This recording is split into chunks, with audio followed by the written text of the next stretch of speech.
اللہم صلی علی محمد وعلی آل محمد۔ جی علی بھائی، اگلا سوال یہ ہے کہ اس محرم الحرام کے مہینہ میں بعض سنی اور بعض شیعہ حضرات کی طرف سے آپ کے ویڈیو کلپس کو آؤٹ آف کانٹیکسٹ کاٹ کے اپلوڈ کیا جاتا ہے، اس پہ آپ کا کیا موقف ہے؟ یہ میرے لیے جی بڑی تکلیف دہ چیز بنی ہوئی ہے، اور میں سخت تکلیف میں ہوں، اور میں ایسے مجرمین کو بالکل معاف نہیں کروں گا جنہوں نے میرے کلپس آؤٹ آف کانٹیکسٹ سیاق و سباق سے ہٹا کے اپنے چینلز کی ریٹنگ کے لیے اپلوڈ کیے ہیں، چاہے وہ اہل تشیع ہیں، چاہے وہ اہل حدیث ہیں، چاہے وہ دیوبندی ہیں، چاہے بریلوی ہیں۔ یعنی یہ بہت بڑے مجرم ہیں جو یہ اس طرح کی حرکتیں کر رہے ہیں۔ اگر آپ نے کوئی اس طرح کا کام کرنا ہے، میری ویڈیوز میں کوئی ایسی بات آپ کو ملتی ہے جو آپ کے عقیدے کے موافق ہے اور میں بھی اس کو اسی طریقے سے بیان کر رہا ہوں، پھر تو آپ ضرور اپلوڈ کریں۔ میں نے عام اجازت دی ہوئی ہے، میں کوئی کاپی رائٹس آپ کے اوپر کلیم نہیں کروں گا، میں نے عام اجازت دی ہوئی ہے۔ لیکن اگر میں نے کوئی بات الزامی بات کے طور پہ کی ہے، اینٹی وینم پھکی کے طور پہ، اور آپ اس کو اوریجنل بات بنا کے پیش کر رہے ہیں، کاٹ کے قطع برید کر کے، تو سر یہ تو پھر میں اس پہ یہی بولوں گا، لعنت اللہ علی الکاذبین، جھوٹوں پہ اللہ کی لعنت ہے۔ یہ لوگ پھر کذاب ہیں، دجال ہیں، یہ ایسے لوگ جو اس قسم کی حرکت کر رہے ہیں، اور میں ان کو بالکل معاف نہیں کروں گا۔ یہ حقوق العباد کا مسئلہ ہے، یہ دنیا میں بھی اور آخرت میں بھی اسی نے معاف کرنا ہے کہ جس کے ساتھ ڈائریکٹلی ریلیٹڈ ہے۔ آپ کو کنسیکوینسز اس کے نہیں پتا کہ کتنے نقصانات ہوتے ہیں اور کس طریقے سے، یعنی لوگ جو ہیں وہ جاہل عوام ہے، آپ کو پتا ہے یہ 22 کروڑ عوام ہے تو شاید 21 کروڑ ہی جاہل ہے، اور دینی اعتبار سے تو پی ایچ ڈیز بھی یہاں پہ جاہل ہیں، وہ کیا سے کیا بات سمجھ کے تو وہ پھر گالی گلوچ پہ اتر آتے ہیں، اور بعض لوگ اس سے بھی زیادہ ایکٹیویٹیز پرفارم کرنے کے اوپر یعنی تل جاتے ہیں۔ اور یہ مجھے پتا ہے کیوں ہوا ہے۔ الحق مر، عربی میں ایک محاورہ ہے، الحق مر، the truth is always bitter، سچائی ہمیشہ کڑوی ہوتی ہے۔ چونکہ ہماری دعوت سے سچائی پھیلی الحمدللہ، تو سچائی تو ہوتی کڑوی۔ اب جس کے مقطع فکر پہ ضرب پڑی نا، تو اس نے کوشش کی کہ میں بدلہ اتارنے کے لیے، چاہے مجھ سے بدلہ اتارنا یا کسی اور مقطع فکر سے، مجھے اس نے انسٹرومنٹ بنا لیا، بیچ میں کلپ کاٹ کے چڑھانے شروع کر دیے۔ یہ بہت بڑا ظلم ہے اور شرم کرنی چاہیے۔ ہماری ویڈیو سے الحمدللہ ہارمنی آئی ہے، میرے علاوہ کوئی سپیکر نہیں ہے جو اختلافی موضوع پہ بات بھی کرتا ہو، اس کے باوجود وہ کہتا ہو کہ سب کے پیچھے نماز ہو جاتی ہے، سب کے ساتھ آپ نکاح کر سکتے ہیں، سب کی مسجدوں میں جائیں، بریلوی، دیوبندی، اہل حدیث، شیعہ سب مسلمان ہیں، علمی اختلاف رکھیں، تکفیر نہ کریں، کوئی اینٹی اسٹیٹ ایکٹیویٹی پرفارم نہ کریں۔ یہ میرے علاوہ کون کرتا ہے؟ کوئی بھی نہیں کرتا۔ سب کے سب لوگ جو ہیں وہ اپنے اپنے فرقوں کے گول کیپر بنے ہوئے ہیں اور اس کی بنیاد کے اوپر دوسروں کی تکفیر کر رہے ہیں۔ میں تو آپ کو بتاؤں، پچھلے سال کی بات ہے، آج تو 7 اکتوبر 2018 ہے نا، پچھلے سال نومبر دسمبر کی بات ہے، ہم سے یعنی یہاں کے لوکل جو پولیس اسٹیشن تھا، اس میں سے یعنی ڈیمانڈ آئی کہ آپ ایک ایفیڈیوٹ بھر کے دیں کہ آپ لوگ جو ہیں وہ کوئی اینٹی اسٹیٹ ایکٹیویٹی نہیں کرتے۔ اور میں نے کہا میرے بھائی، میں تو اوپن کتاب ہوں، میری ویڈیوز تو 7 بر اعظموں میں دیکھی جاتی ہیں، میں لیڈنگ اسپیکر ہوں، یہ میں تکبر کے طور پہ نہیں بول رہا، میں نے جو ایکٹیویٹیز کرنی ہے وہ سب کو پتہ ہے۔ والوں نے مجھے کہا یہ ایک لائن آپ لکھتے ہیں، تو پھر میں نے موقع غنیمت جانا، میں نے جناب ایک لائن نہیں، یہ بیان حلفی میرا لکھ کے لگایا ہوا ہے ہم نے ادھر، ہم انشاءاللہ تعالیٰ اس کا جے پی جی بھی اوریجنل بیچ میں ڈال دیں گے۔ 8 پوائنٹس میں نے لکھے، علمی پوائنٹس، جنت کے 8 دروازوں کی نسبت سے۔ یہ اللہ کے فضل سے جو کوئی پڑھے گا نا، اس کو پتہ چلے گا کہ کس طریقے سے آئین پاکستان کی ہم یعنی یہاں پہ اوبے کرتے ہیں اس کو، اور کس طریقے سے یہ وہ ایفیڈیوٹ ہے جو علماء سے بھروانا چاہیے۔ یہ میں نے خود یعنی لکھا اپنے وکلاء سے مشورہ کرنے کے بعد، ایک پراپر فارم کے اندر پوری ڈیٹیل کے ساتھ، پوائنٹ نمبر 1 2 3 4 5 6 7 8، اینڈ پہ میرے سگنیچر بھی ہوئے۔ یہ ہم نے 17 جنوری 2018 کو سبمٹ کروایا تھا، اور یہ پھر ہم نے اس کا ایک پینافلیکس بھی بنا لیا، ہم اوریجنل میرے پاس کا کرنٹ موجود ہے، ہم اس میں اٹیچ بھی کر دیں گے۔ تو ہم تو اینٹی اسٹیٹ ایکٹیویٹیز کے خلاف ہیں۔ میں اکثر کہتا ہوں کہ ہم بارود والے نہیں ہیں، ہم درود والے ہیں۔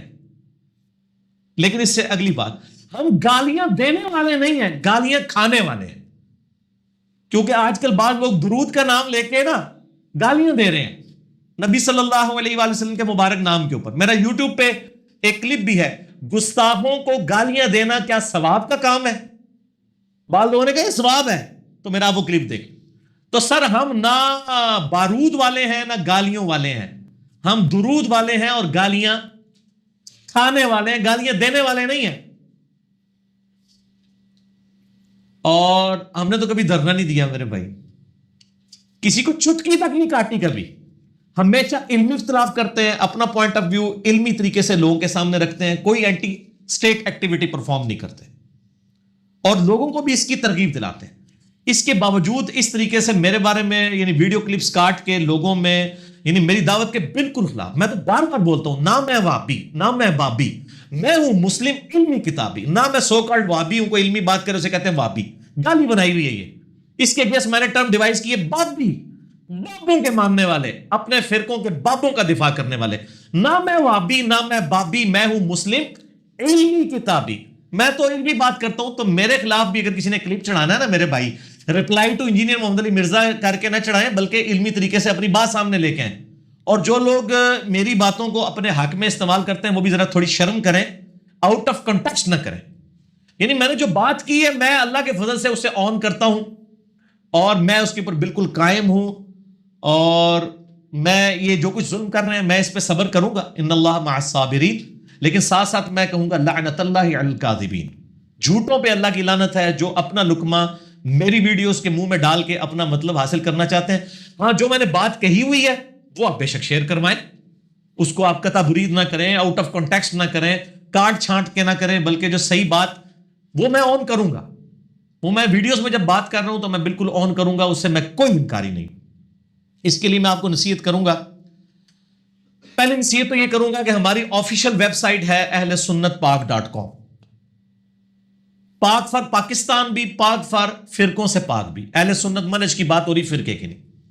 اہل سنت پاک.com پہ جو آفیشیل ہمارے یوٹیوب کے 2 چینل ہیں، انجینئر محمد علی مرزا شارٹ کلپ اور انجینئر محمد علی مرزا کمپلیٹ لیکچرز، یہ 2 ہی چینل ہیں جو آفیشیل ہیں. اور فیس بک کا بھی ہے. شارٹ کلپ کے آلموسٹ 4 لاکھ کے قریب فالوورز ہونے والے ہیں الحمدللہ، اور کمپلیٹ لیکچر کے بھی 1 لاکھ کے قریب ہونے لگے ہیں. فیس بک کے 1 لاکھ سے کراس کر چکے ہیں فالوورز. آپ اس پہ جو چیز اپلوڈ ہوتی ہے جس تھم نیل کے ساتھ اور جو باتیں اپلوڈ ہو رہی ہیں اس کو آپ فالو کریں، وہ پہلے نمبر پہ یعنی وہ چیز جو ہے جس کو میں آن کروں گا. دوسری نصیحت یہ ہے کہ میری کوئی بھی بات آؤٹ آف کانٹیکسٹ نہ لیں آپ. یعنی جب وہ بات ہو بھی رہی ہوتی ہے نا، اس میں بھی بات کا پتہ چل جاتا ہے کہ یہ کسی کانٹیکسٹ میں بات ہو رہی ہے. اگر وہ بات شروع ہو کے ختم ہو رہی ہے نا، پھر آپ اس کو لیا کریں. اگر وہ بیچ میں سے کاٹا ہوا ہے تو سر تھوڑی اپنی بھی عقل استعمال کرو نا. یہ تو میں قرآن کے ساتھ بھی پھر کر سکتا ہوں، نعوذ باللہ. قرآن حکیم میں لکھا ہے حضرت عیسیٰ علیہ السلام اللہ کے بیٹے ہیں، لیکن ساتھ کیا لکھا ہے؟ لقد کفر الذین قالوا ان اللہ هو المسیح ابن مریم. بے شک وہ لوگ کفر کر رہے ہیں جو کہہ رہے ہیں کہ عیسیٰ علیہ السلام ہی اللہ ہے. یا لقد کفر الذین قالوا ان اللہ ثالث ثلاثہ، اور وہ بھی کافر ہیں جو کہتے ہیں اللہ 3 میں سے ایک ہے. تو اللہ تعالیٰ تو کہہ رہا ہے یہ کفر ہے. میں صرف بیچ میں بات کاٹ لوں کہ اللہ 3 میں سے ایک ہے، اللہ ہی عیسیٰ ہے، تو سر یہ کھلواڑ تو آپ قرآن کے ساتھ بھی کر سکتے ہیں. پھر سوشل میڈیا اتنا بڑا سمندر ہے، ہم کس کس سے جا کے لڑ سکتے ہیں. ہم اللہ کی بارگاہ میں اپنا مقدمہ رکھتے ہیں. یہ لوگ جو اس طرح کی حرکتیں کر رہے ہیں وہ شرم کریں اور نوٹ کر لیا کریں میری جو گفتگو ہے وہ الزامی بات ہے یا میں کلیم کر رہا ہوں، تو وہ آپ کو پتہ چل جائے گا. اور تیسری میری نصیحت یہ ہے کہ اگر اس سے بھی نہ پتہ چلے تو سر اللہ کے فضل سے ہمارے بھائی ہزاروں واٹس ایپ کے میسیجز کے روزانہ جواب دیتے ہیں. ہماری ویب سائٹ اہل سنت پاک.com پہ جائیں، 5 نمبر لکھے ہوئے ہیں، کم از کم 5 یا بلکہ اب تو 6 ہو چکے ہیں. 5 یا 6 نمبرز ہیں واٹس ایپ کے، آپ ان میں رابطہ کریں، ان سے پوچھیں کہ جی علی بھائی کی یہ ایک ویڈیو ہم نے دیکھی ہے، اس میں یہ تھا. ویسے تو آپ اپنی عقل بھی استعمال کریں نا، common sense is not so common. Common sense اتنا کامن بھی نہیں ہوتا، تو آپ کو پتہ چل جائے گا. تو میں تو بس یہی کہہ سکتا ہوں. باقی میں یعنی سخت نالاؤں ان سے، اور ان ظالموں نے یہ یعنی اپنی ناکامیاں چھپانے کے لیے مجھے تختہ مشق بنایا ہوا ہے. اور میں تو اب یعنی ہماری اکیڈمی کی پالیسی بھی 1 سال سے تقریباً چینج ہو چکی ہے. اب تو میں ان علماء کے نام بھی نہیں لیتا، میں صرف یعنی ان کے علمی رد کر دیتا ہوں جو زندہ ہیں. مرے ہوئے تو ظاہر ہے فوت ہو کے اللہ کے پاس جا چکے ہیں، ان کی چیزوں کو تو لوگ آن کرتے ہیں. میں نام لیے بغیر آپ کو یعنی فی البدی جو کچھ میرے ذہن میں کچھ مثالیں میں نے حالیہ دنوں میں آبزرو کی ہیں وہ آپ کو بتا دوں کہ کس طریقے سے یعنی یہ دھوکہ دیتے ہیں میرے نام کے اوپر. اور یہ اپنے فرقے کے گول کیپر بنے ہوئے ہیں, اور گول کیپر کبھی بھی اپنے پول میں فٹ بال نہیں پھینکتا. کا دماغ خراب ہے, وہ صحیح بات بھی کریں گے, وہ کہے گا نہیں. ایک بریلوی مولانا نے میرے خلاف کافی سارے کلپ بنائے, اکثر کلپ آؤٹ آف کانٹیکسٹ ہے. آؤٹ آف کانٹیکسٹ اس طرح کہ انہوں نے کلپ اپلوڈ کیا کہ بس ایک میرا جملہ کاٹا, امام بخاری نیم رافضی, اور آگے جناب اپنا کلپ پورا چڑھا دیا, دیکھو جی امام بخاری کو یہ رافضی کہہ رہا ہے. نعوذ باللہ من ذالک. میں نے امام بخاری کو کیوں رافضی کہنا؟ میں تو خود اہل بیت کی محبت میں رافضی ہونے کی گالی کھا رہا ہوں, جیسے میرے امام کو کھانی پڑی, امام محمد بن ادریس شافعی المتوفا 204 ہجری. ان کو اہل بیت کی محبت میں کہا گیا کہ یہ رافضی ہے, تو انہوں نے پھر شعر کہا جو تواتر کے ساتھ اہل سنت کی کتابوں میں نقل ہوا ہے, ان کے اپنے دیوان الشافی میں ہے, ان کان رفضا حب آل محمد فلیشهد الثقلان انی رافضی. اگر اہل بیت کی محبت کا نام رافضی ہونا ہے تو جنوں انس گواہ ہو جو کہ میں رافضی ہوں. تو میں نے امام بخاری کو کیوں رافضی کہنا ہے؟ میں تو خود سفر کر رہا ہوں. وہ ہوا کیا تھا کہ اہل حدیثوں نے میرے خلاف اپلوڈ کیا, یہ علی مرزا جو ہے وہ انجینئر محمد علی مرزا نیم رافضی نیم رافضی. تو میں نے اہل بیت کی شان میں صحیح بخاری سے ایک حدیث بیان کی کہ عمار ابن یاسر نے خطبہ دیا, یہ صحیح بخاری میں موجود ہے, اما عائشہ کے فضائل والے چیپٹر میں. عمار ابن یاسر نے خطبہ دیا کوفے کے منبر پر اور کہا کہ لوگو اللہ نے تمہیں آزمایا ہے, ایک طرف سیدہ عائشہ ہیں جو دنیا اور آخرت میں تمہارے نبی کی بیوی ہیں, اور دوسری طرف امیر المومنین علی ابن ابی طالب ہیں جن کی اطاعت اللہ کی اطاعت ہے. کیوں؟ یا ایھا الذین آمنوا اطیعوا اللہ واطیعوا الرسول واولی الامر منکم, حکمران ہیں تمہارے.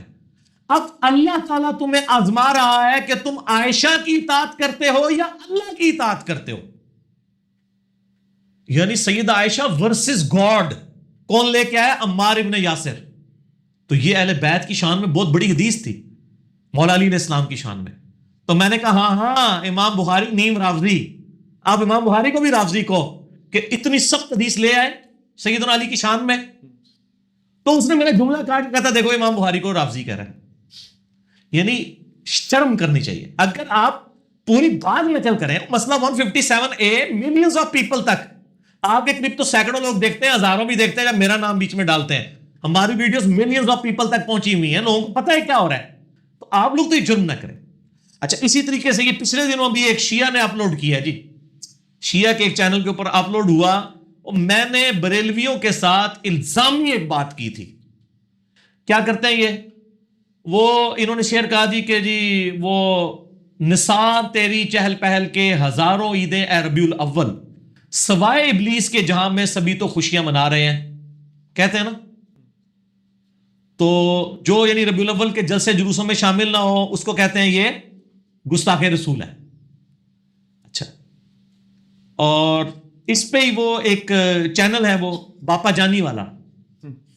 باپا جانی ایک دن کہہ رہے تھے کہ آپ ربیع الاول کے موقع کے اوپر نا اپنے گھروں پہ بلب روشن کیا کریں, لیکن انہوں نے کہا کہ ساتھ ہی میں بتا دوں کہ بعض لوگ دل کے مریض ہوتے ہیں, ان کو تکلیف ہوتی ہے, بعض واقعی دل کے مریض ہوتے ہیں اور بعض دوسرے والے دل کے مریض ہوتے ہیں.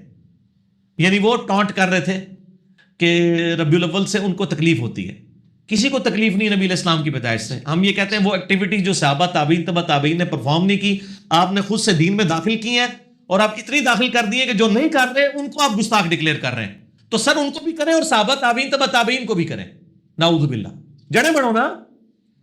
تو میں نے اس میں الزامی بات کی تھی کہ اگر یہی محبت کا کرائٹیریا ہے نا, تو سر آج کل تو ناسبی بہت ہو چکے ہیں, اہل بیت کے دشمن بہت ہو چکے ہیں, تو آپ لوگ نا 10 محرم میں ماتم بھی شروع کروا دو, اور پھر جب ہم آپ کو منع کریں آپ کہیں گے اہل بیت سے بغض رکھتے ہیں اس لیے میں ماتم نہیں کرنے دے رہے. وہ ماتم کے خلاف میں نے الزامی بات کی ہوئی تھی, وہ کسی نے بیچ میں کلپ کاٹ کے شیعہ نے چڑھا دیا کہ لو جی انجینئر صاحب بھی مان لیں ماتم ہونا چاہیے. لعنت اللہ علی الکاذبین, جھوٹوں پہ اللہ کی لعنت. شرم کریں. اچھا, اس طریقے سے اہل حدیثوں نے بھی کیا ہوا ہے. ایک میرا کلپ انہوں نے کاٹا, لاکھوں لوگوں نے دیکھا ہے. آپ یوٹیوب پہ جا کے لکھیں کیا حضرت معاویہ رضی اللہ تعالیٰ عنہ کاتب وحی تھے, تو کھل جائے گا. میں نے بتایا کہ کاتب وحی تھے, لیکن ساتھ کچھ اور چیزیں بھی جڑی ہوئی ہیں اور وہ بڑی بھیانک ہیں جو آپ چھپا لیتے ہیں انہی احادیث کے اندر. وہ آپ کلپ جا کے دیکھ لیں.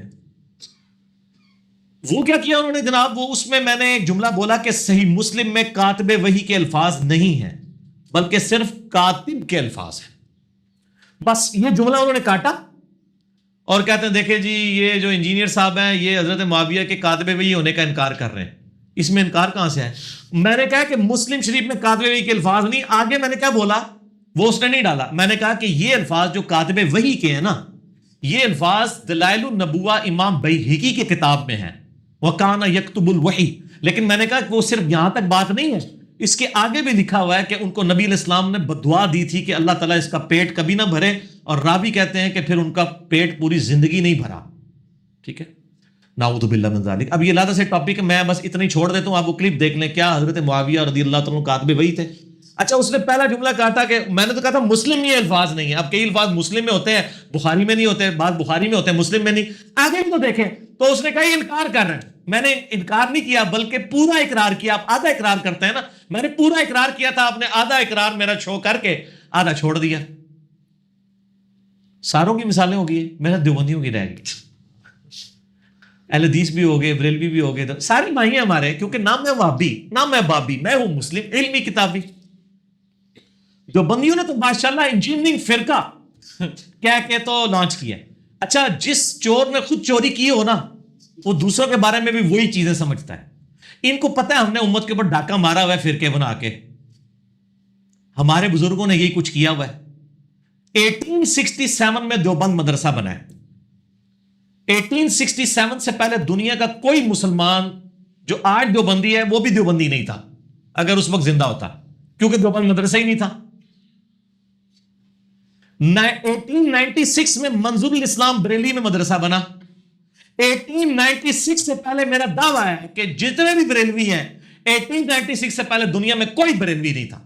یہ بھی ہماری طرح کے سادہ مسلمان ہی تھے, یا زیادہ زیادہ حنفی شافی مالکی ہوں گے.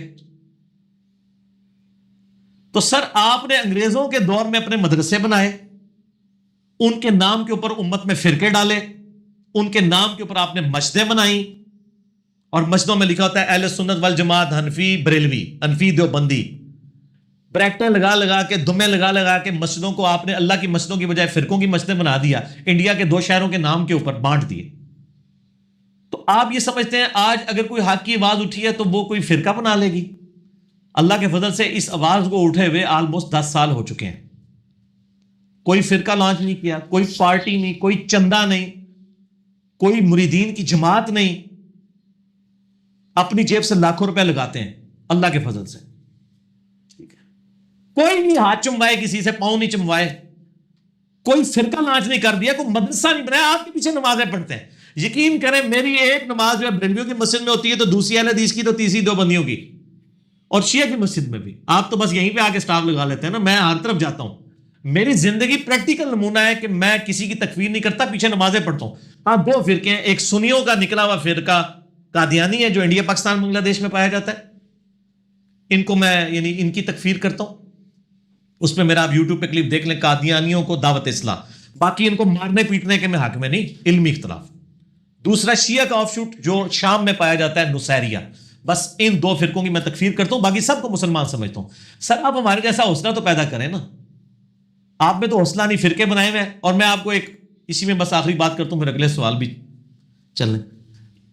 اگر آپ سمجھتے ہیں ان میں بھی حوصلہ ہے, ان کو کہ آپ کا کوئی ریناؤنڈ اسکالر یہ فتویٰ لکھ دے, کوئی بریلوی دیوبندی اہل حدیث شیعہ کوئی بریلوی یہ لکھ دے, اور سارے بریلوی اس کو آن کریں, علماء بھی پبلک بھی, کہ جنتی فرقہ تو ہمارا ہے, یہ تو وہ لکھ کے دیں گے.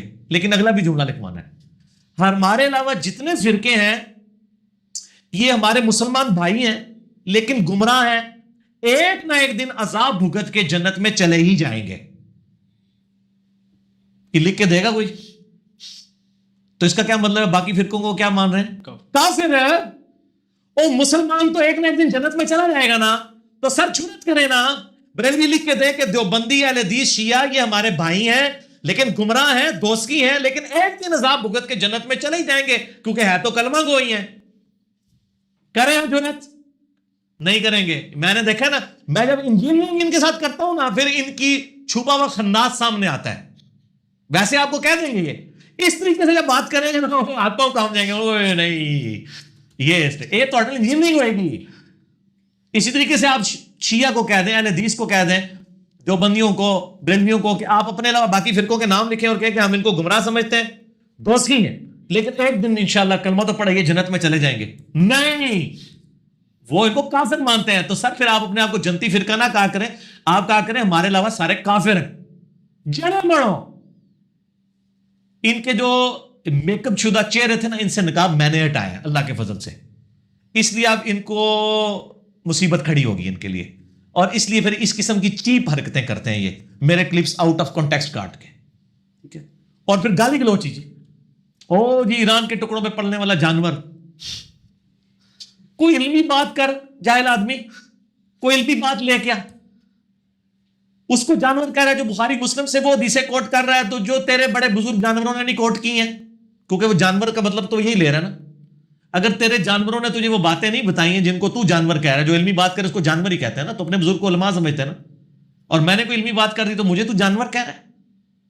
قرآن حدیث کو کوٹ کرنے والے کو تو امام بخاری امام مسلم کو جانور کہنا, تاکہ تیرے جانور ہونے کے اوپر ہم اجماع کروائیں اس قسم کے گالی گلوچ کے اوپر. اور ہر بندہ جو چڑھا, جس کا دل چل رہا ہے وہ نیٹ کے اوپر چڑھ کے نا کلپ چڑھا رہا ہے, کوئی علمی بات کرے.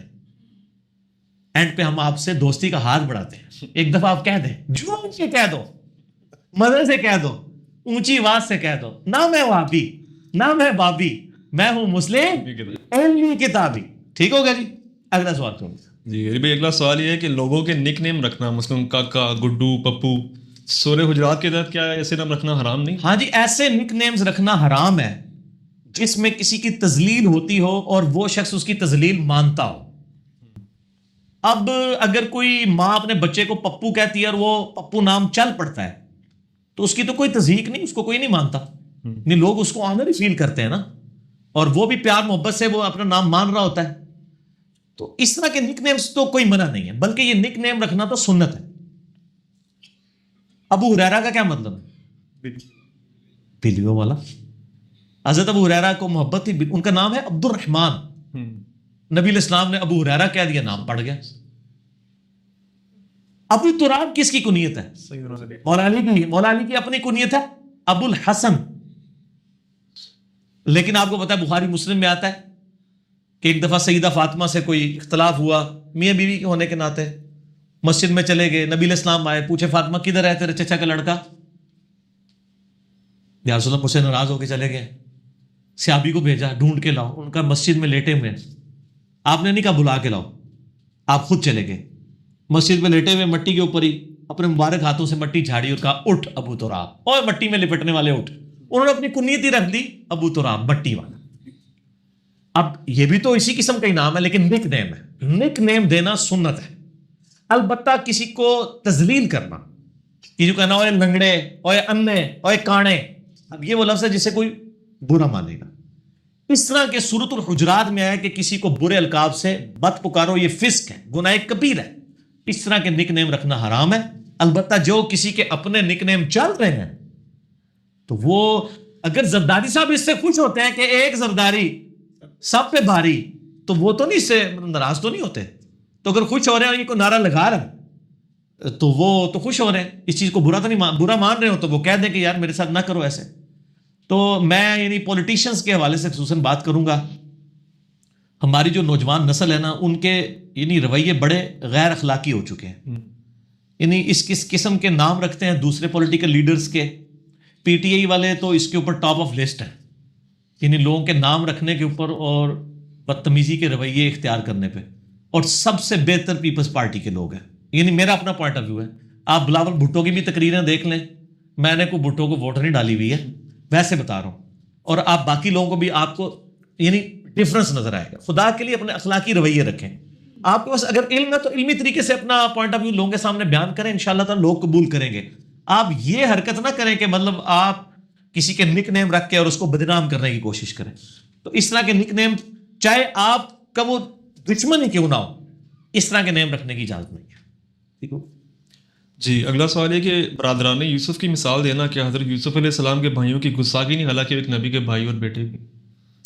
برادران یوسف کی جو مثال دی جاتی ہے نا جی، وہ حضرت یوسف علیہ السلام کے بھائیوں کی توہین کرنے کے لیے نہیں دی جا رہی ہوتی ہے. وہ ایک مثال بیان کی جاتی ہے کہ جیسا کہ اس زمانے میں ایک پیغمبر کے بھائیوں نے ان کے ساتھ یہ سلوک کیا، تو سر وہ تو سورہ یوسف کے اندر نقل ہوا ہے، اور ظاہر ہے وہ اس لیے نقل ہوا ہے کہ تاکہ اس سے عبرت پکڑی جائے. جیسے سورۃ الاعراف میں آتا ہے کہ اے اولاد آدم، ہم نے قصہ آدم اور ابلیس تم سے اس لیے بیان کیا کہ جس طرح تمہارے ماں باپ کو ورگلایا تھا شیطان نے، تمہیں نہ ورگلا دے. اب قصہ آدم اور ابلیس کیا بیان کرنا حرام ہوگا؟ یا کوئی شخص کسی کی تربیت کرتے ہوئے کہے کہ دیکھیں شیطان تو اتنا طاقتور ہے، اس نے ہمارے باپ آدم علیہ السلام کو بھی ورگلایا تھا، اس لیے شیطان کی چالوں سے ہوشیار رہو، تو اب یہ کوئی آدم علیہ السلام کی توہین ہو رہی ہوگی؟ نہیں، بلکہ نبی صلی اللہ علیہ وآلہ وسلم نے تو اس سے بھی بڑی مثال پیش کی ہے. بخاری اور مسلم کی متفق علیہ حدیث ہے، آپ کی بیماری کے دن تھے، آپ صلی اللہ علیہ وآلہ وسلم نے فرمایا کہ ابو بکر کو کہو کہ میری جگہ نماز پڑھائے. اچھا اب کیا ہوا؟ سیدہ عائشہ نے کہا کہ ابو بکر میرے والد ہیں، وہ بڑے کمزور طبیعت کے مالک ہیں، جب وہ آپ کی جگہ مصلی پہ کھڑے ہوں گے تو وہ اپنے جذبات پہ قابو نہیں رکھ سکیں گے کہ یہ دن بھی آنے تھے کہ نبی علیہ السلام اتنے بیمار ہو گئے کہ میں ان کی جگہ نماز پڑھا رہا ہوں، تو آپ نہ کسی اور کو حکم دے دیں نماز پڑھانے کا. تو آپ نے فرمایا نہیں، ابو بکر ہی نماز پڑھائیں. یہ بخاری مسلم دونوں میں. پھر سیدہ عائشہ نے کیا تو نبی علیہ السلام کو غصہ آیا. پتہ آپ نے کیا کہا؟ آپ نے فرمایا تم تو یوسف والیاں ہو. اپنی بیویوں کو کیا کہا؟ یوسف والیاں. حالانکہ یوسف علیہ السلام کو جن عورتوں نے بہکایا تھا وہ تو بڑی گندے کردار کی عورتیں تھیں، برائی کی طرف مائل کیا تھا نا. اب وہ کردار سیدہ عائشہ کا تو نہیں تھا، لیکن اینڈ رزلٹ سیم تھا کہ حضرت یوسف علیہ السلام کو ان بد کردار عورتوں کی وجہ سے تکلیف اٹھانی پڑی، اور نبی علیہ السلام کو اپنی با کردار شریف النفس بیویوں کی وجہ سے تکلیف اٹھانی پڑی. اگرچہ وہ حضور کی محبت میں یا حضرت بکر کی فیور میں کہہ رہی تھی، لیکن حضور کو تو تکلیف پہنچ رہی تھی نا. تو نبی علیہ السلام نے کتنی سخت مثال بیان کی، جو فٹ بھی نہیں ہوتی تھی، 100% تو فٹ نہیں ہوتی تھی، تو کوئی گستاخی نہیں شمار کیا کسی نے. اس طریقے سے اگر برادران یوسف تو بڑی چھوٹی مثال رہ جائے گی. پھر حضور نے تو اپنی بیویوں کو کہا تم یوسف والیاں ہو، جس طرح یوسف کو تنگ کیا اور تم مجھے تنگ کر رہی ہو، میرے حکم کی تابعداری کرو. تو اس طرح کی مثالیں اگر دی جاتی ہیں، یا کوئی باپ اپنے بیٹوں کو سمجھانے کے لیے کوئی مثال دے دیتا ہے یوسف علیہ السلام کے بیٹوں کی، تو اس میں کوئی گستاخی والا فتویٰ نہیں ہے. بس اس میں صرف ایک ہی مسئلہ ہے، تعلیم کی کمی ہے، تھوڑے علمی کتابی مسلم باقی. ٹھیک ہو گیا؟ پھر مسئلے حل ہو جائیں گے انشاءاللہ. ٹھیک ہو گیا؟ جی اگلا سوال ہے کہ اگر کسی شخص کو قرآن حکیم کا مطلب سمجھ نہیں آتا، اس کے باوجود وہ صرف عربی میں سورہ ملک یا سورہ یاسین پڑھ لیتا ہے، تو کیا قرآن مجید کا صرف عربی میں پڑھنا ہی فائدہ دے گا؟ فائدہ تو دے گا، لیکن قرآن کا اصل مقصد تلاوت نہیں ہے، اصل مقصد اسے فالو کرنا ہے. وَأُوحِيَ إِلَيَّ هَذَا الْقُرْآنُ لِأُنذِرَكُم بِهِ وَمَن بَلَغَ. اے نبی علیہ السلام، ہم نے قرآن آپ کی طرف اس لیے وحی کیا تاکہ آپ اس قرآن کے ذریعے لوگوں کو بھی تبلیغ کریں اور جس تک یہ قرآن پہنچے. اس طریقے سورہ صاد میں قرآن اس لیے نازل کیا تاکہ اس کی آیات کے اوپر تدبر کرو.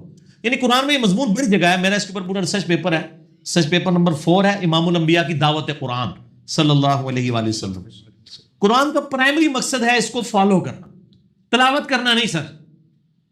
ہاں تلاوت کا ثواب ہے، وہ جامعہ ترمذی میں صحیح حدیث ہے، مشکات میں بھی آپ کو پہلی جلد کے اینڈ پہ مل جائے گی، فضائل قرآن والے چیپٹر میں، کہ جو بھی کتاب اللہ سے ایک حرف پڑھتا ہے اللہ اس کو 10 نیکیاں دیتا ہے. پھر آپ صلی اللہ علیہ وآلہ وسلم نے فرمایا میں نہیں کہتا کہ الف لام میم ایک حرف ہے، بلکہ الف ایک حرف، لام ایک حرف اور میم ایک حرف ہے.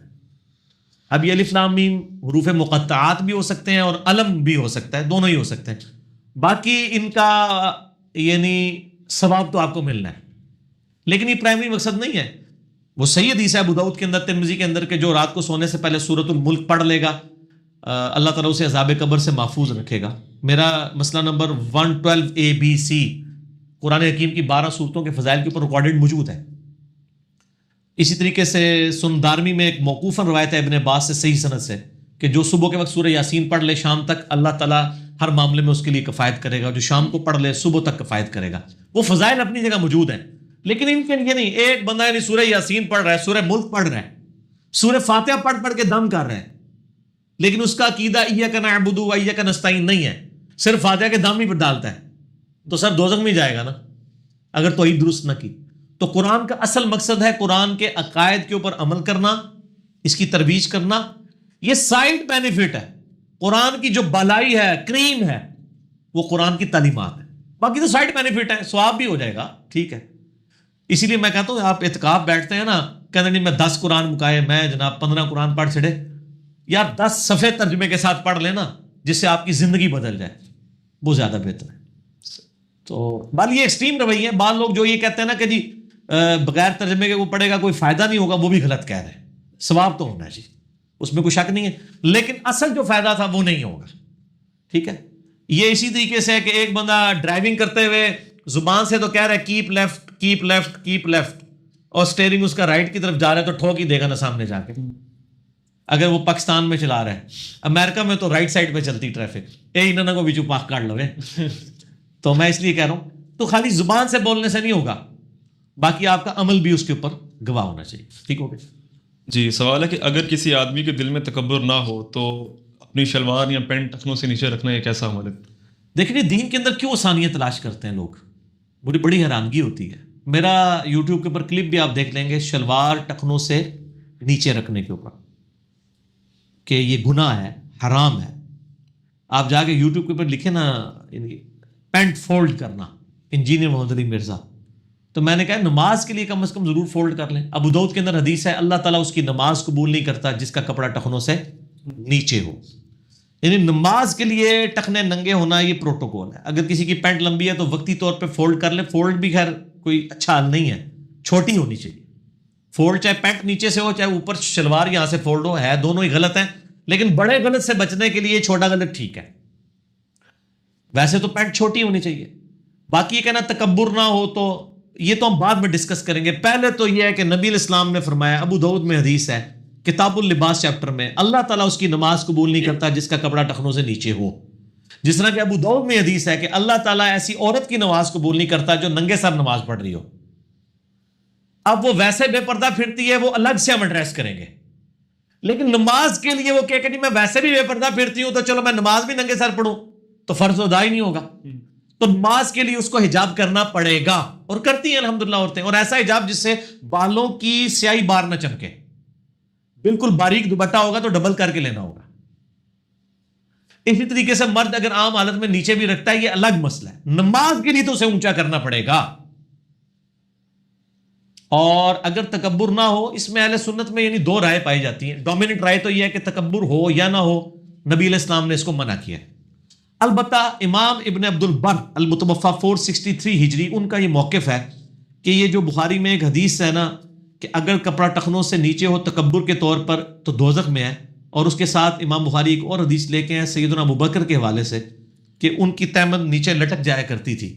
اس میں امام بخاری نے باب باندھا ہے اگر تکبر نہ ہو تو کپڑا لٹکانا کیسا, کپڑا لٹکنا کیسا. تو اس میں حضرت ابوبکر نے شکایت کی یا رسول اللہ صلی اللہ علیہ وآلہ وسلم کہ میرا پیٹ یعنی ان کا تھوڑا سا بڑا ہوا تھا, یعنی میری تہمت میں سنبھالنے کی کوشش کرتا ہوں لیکن وہ ڈھلک ہی جاتی ہے, مگر یہ کہ میں اسے سمیٹ لیتا ہوں. یہ نہیں کہ رکھتے ہی نیچے ہوں, یہ دوسرے لوگوں نے بھی غلط مطلب نکال دیا. تو میں کوشش کرتا ہوں لیکن وہ ڈھلک ہی جاتی ہے. تو آپ نے فرمایا تم تکبر کے طور پر تو ایسا نہیں کرتے, ٹھیک ہے. اس سے امام ابن عبد البر نے, امام نووی نے المتوفی 676 ہجری جنہوں نے شرح صحیح مسلم لکھی ہے, اور ان سے بھی پہلے امام ابن عبد البر المتوفی 463 ہجری, ان دونوں نے یہ موقف نکالا ہے کہ اگر کسی کو تکبر نہ ہو دل کے اندر اور اس کا کپڑا ٹخنوں سے نیچے عام حالت میں رہے تو اس کے اوپر کوئی فتویٰ نہیں لگے گا. لیکن یہ موقف اتنا مضبوط نہیں ہے کیونکہ وہاں پہ حضرت ابوبکر صدیق رضی اللہ تعالیٰ عنہ نے یہ کہہ دیا تھا کہ میں ویسے ڈھلک جاتی ہے جیسے ہماری بھی شلوار اوپر ہے, کبھی نیچے ہوگی تو میں اوپر کر لیتا ہوں. انہوں نے یہ تو نہیں کہا تھا میری رہتی نیچے ہے, یہ بھی رزلٹ ذرا دھکے سے ہی نکالا ہوا ہے نا. اس میں الفاظ ہے کہ ڈھلک جاتی ہے مگر میں, یہ تو مسلمان کی نشانی ہے, داڑھی, ٹخنوں سے اوپر شلوار اور سر کا ڈھانپا ہونا. اس پہ ڈاکٹر ذاکر نائک کی ایک ویڈیو بھی ہے, if label shows your intent where it. اگر لیبل شو کرتا ہے کہ آپ کا کون سا مذہب ہے تو آپ اس کو اڈاپٹ کریں. آپ یعنی کیوں چھٹکارے کی طرف کیوں چلتے ہیں؟ آپ سنت ہونے پہ تو سب کا اتفاق ہے نا, جو نیچے کیے ہوئے وہ بھی مانتے ہیں کہ سنت ہے, چاہے وہ اسے کہیں عرب ٹریڈیشن تھی جو بھی کچھ کہیں, سنت اپنی جگہ موجود ہے نا. ہم فتویٰ کسی کے اوپر نہیں لگاتے لیکن ہم لوگوں کو ترغیب دلاتے ہیں کہ مرد کے ٹخنے ننگے ہونے چاہیے.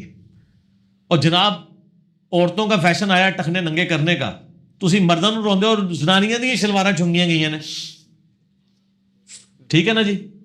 تو فیشن آ رہا تو آپ نبی صلی اللہ علیہ وآلہ وسلم کی سنت کے فیشن کو بھی اڈاپٹ کریں نا سارا, ٹھیک ہو گیا. چلے فیشن ہی سمجھ لیں, مدنی فیشن, ٹھیک ہو گیا جی. باپا جانی جو کہتے ہیں مدنی فیشن ہی صحیح یار, اڈاپٹ تو کریں. اس زیادہ تر بریلوی مکتبہ فکر نے اس کو نا ڈیگریڈ کیا تھا, لیکن اللہ کا شکر ہے کہ الیاس قادری صاحب جو دعوت اسلامی والے مدنی چینل والے ہیں وہ ترغیب دلاتے ہیں ٹخنے ننگے کرنے کی. یعنی میں بھی 10 سال تک سبز پگڑی باندھتا رہا ہوں, میں اس وقت بھی شلوار ٹخنوں سے اوپر ہی رکھتا تھا الحمدللہ. تو شکر ہے کہ یعنی اس جماعت نے آ کے بریلویوں میں ایک جو ضد بنی ہوئی تھی نا اہل حدیث اور دیوبند کے ساتھ, وہ ختم کر دی ہے. تو دعوت اسلامی میں ترغیب دلائی جاتی ہے, ٹھیک ہو گیا جی. اگلا سوال یہ کہ اگر کوئی شخص مدینہ شریف کے قبرستان بقیع غرقد میں دفن ہو جائے تو کیا اسے جنتی سمجھا جائے گا؟ ہاں جنتی سمجھا جائے گا اگر آپ کے فرقے کا ہو. ساڈے کو تو پھر یہی جواب نے نا. شیخ زکریا کاندلی جنہوں نے فضائل اعمال لکھی ہے, کدھر دفن ہے؟ بقیع غرقد میں. پوری زندگی مسجد نبوی میں درس دیتے رہے وہ. تو کیا اہل حدیث اور بریلوی اور شیعہ ان کو جنتی ڈکلیئر کر دیں گے؟ جب نہیں کریں گے تو سر اپنے بابے بھی اپنے بوجھے سے رکھو, کس چیز کی دوس ہے. اور ان سے پوچھیں عبداللہ ابن ابی کی قبر کدھر ہے؟ بقیع غرقد میں. پہلے تو سانجا قبرستان تھا, ٹھیک ہو گیا.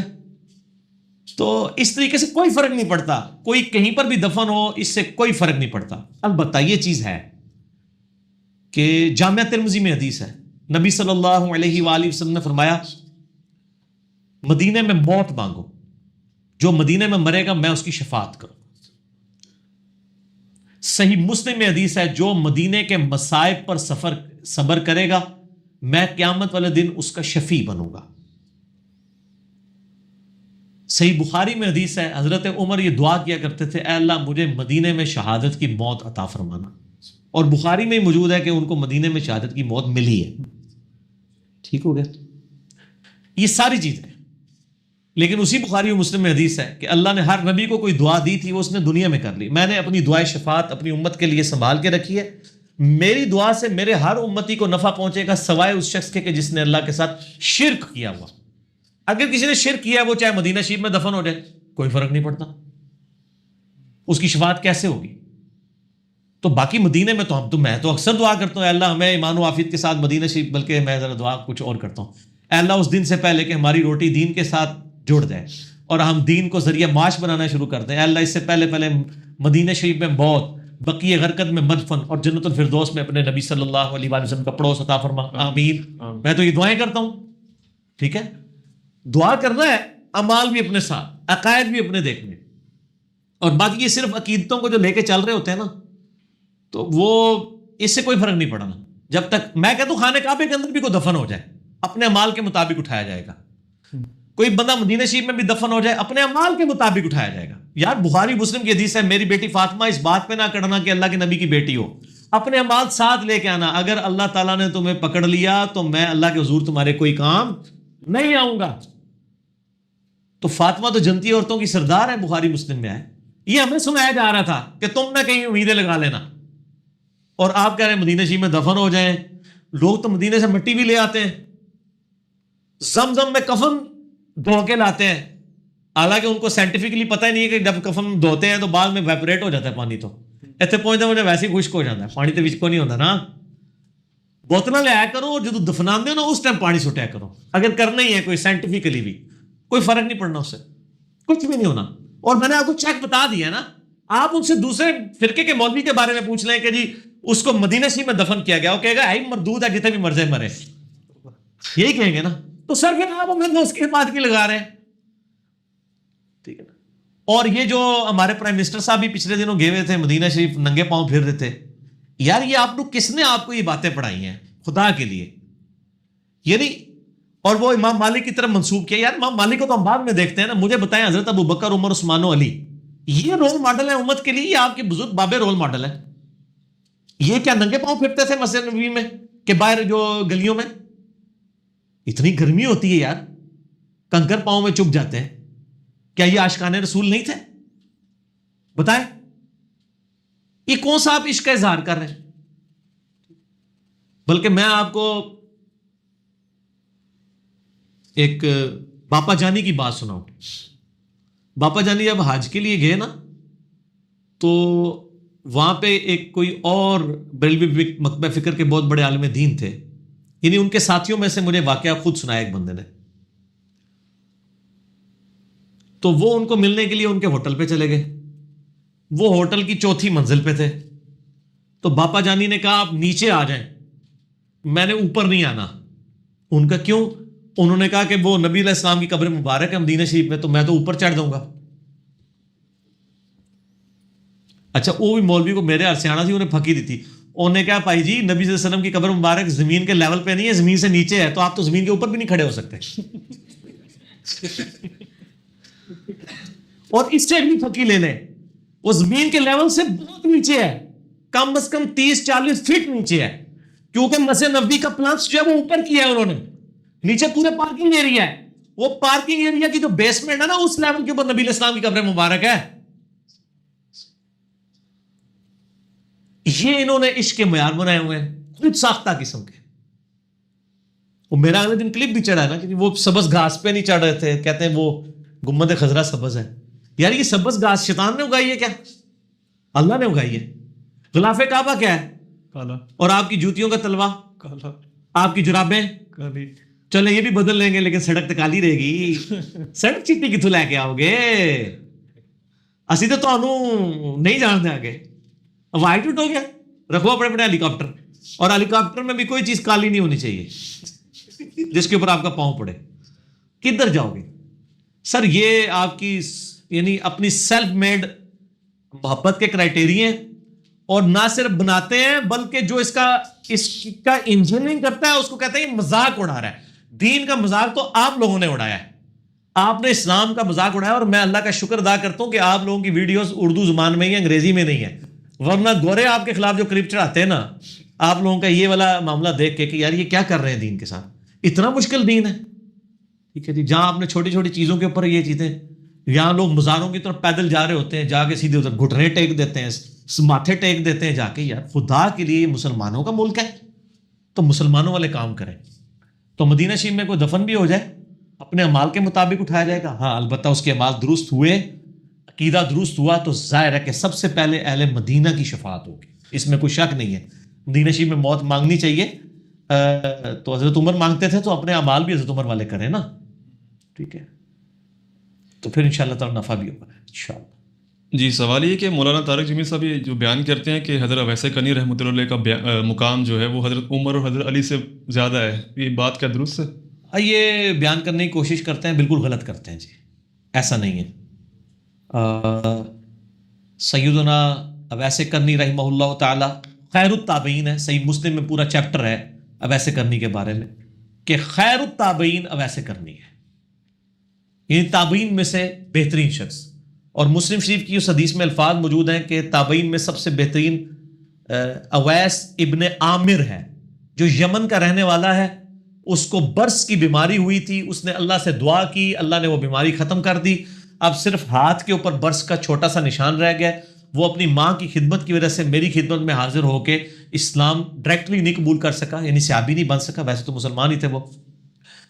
تو تم میں سے جو شخص اسے ملے تو اس سے اپنے لیے دعا کروائے بس. اس کا قطعاً یہ مقصد نہیں ہے کہ جو دعا کروا رہا ہوگا وہ اس کے نیچے لگا ہوگا. نبی علیہ السلام تو اپنے صحابہ کرام سے بھی دعا کروایا کرتے تھے, تو اس کا یہ مطلب نہیں کہ صحابہ کا مرتبہ نبی صلی اللہ علیہ وسلم سے زیادہ ہو گیا ہے. یعنی ایک شریف النفس آدمی کی ایک نشانی ہے کہ وہ دعا کروائے. اور خود حضرت عباس کبھی یہ دعویٰ نہیں کریں گے کہ میرا مرتبہ مولا علی سے یا سیدنا عمر سے زیادہ ہے. وہ تو خود مولا علی کے بیعت ہوئے ہیں. اب ایسے کرنے کی شہادت جنگ صفین میں مولا علی کی طرف سے لڑتے ہوئے ہوئی ہے.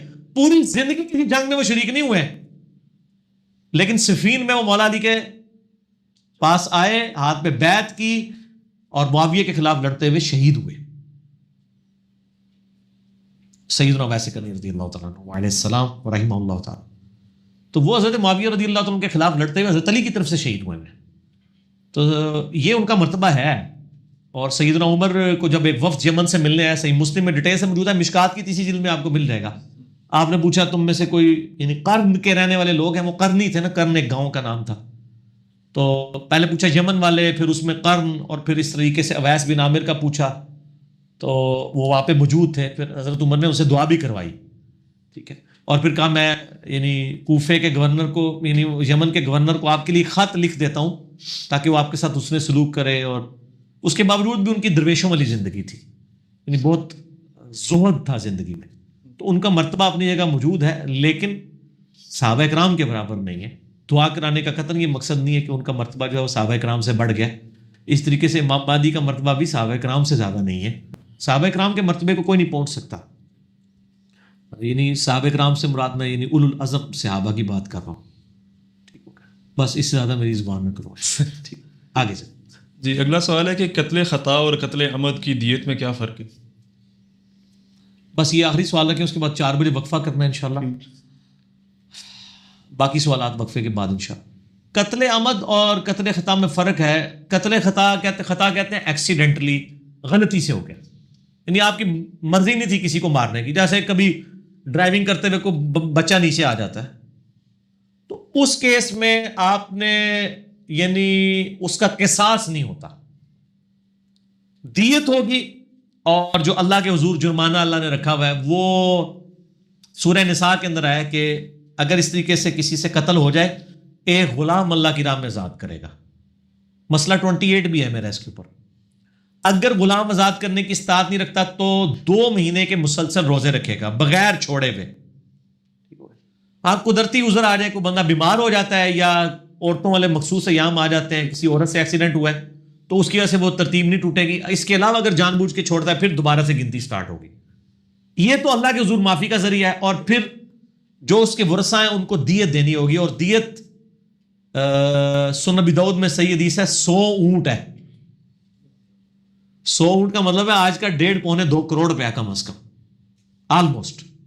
یہ کم دیت نہیں ہے یہ جو پنجاب حکومت اور وفاقی حکومت 5-5 لاکھ دے کے جی مریضوں کو 5 لاکھ اور شہید شہداء کو 10 لاکھ. نہ, یہ کم از کم 2 کروڑ دینی ہوگی دیت اگر گورنمنٹ دے رہی ہے تو. ٹھیک ہو. اور قصاص نہیں ہوگا. قصاص ہوگا جان بوجھ کے قتل عمد کے اوپر. عمد کہتے ہیں جان بوجھ کے. اس میں پھر سورہ بقرہ میں ہے کہ قصاص میں انسانیت کی زندگی ہے. ویسے تو قرآن کہتا ہے کہ آپ معاف کرو, لیکن قتل کے کیس میں اللہ تعالیٰ فرماتا ہے پیروی کرو مقدمے کی. قتل کے بدلے قتل ہی ہونا چاہیے تاکہ ڈیٹرنس ہو جائے. اس میں بھی آپشن ہے, دیت لے کے چھوڑا جا سکتا ہے اگر ورثہ مانے, لیکن افضلیت یہ ہے کہ قتل کے بدلے قتل ہو تاکہ باقیوں کے لیے ڈیٹرنس بن جائے. اگر لوگوں کو میں پیسے دے کے چھوڑوں گا تو امیروں کے بچے تو لوگ غریبوں کو پھڑکاتے ہی رہیں گے نا. شاہ زیب قتل کیس آپ کے سامنے ہی ہے نا, پورے پاکستانی میڈیا نے اس کو اٹھایا, سزا ہوئی, پھر ریورس ہوئی, پھر سپریم کورٹ نے 100 ماڈل لیا, پھر وہی ابھی تک معاملات چل ہی رہے ہیں نا.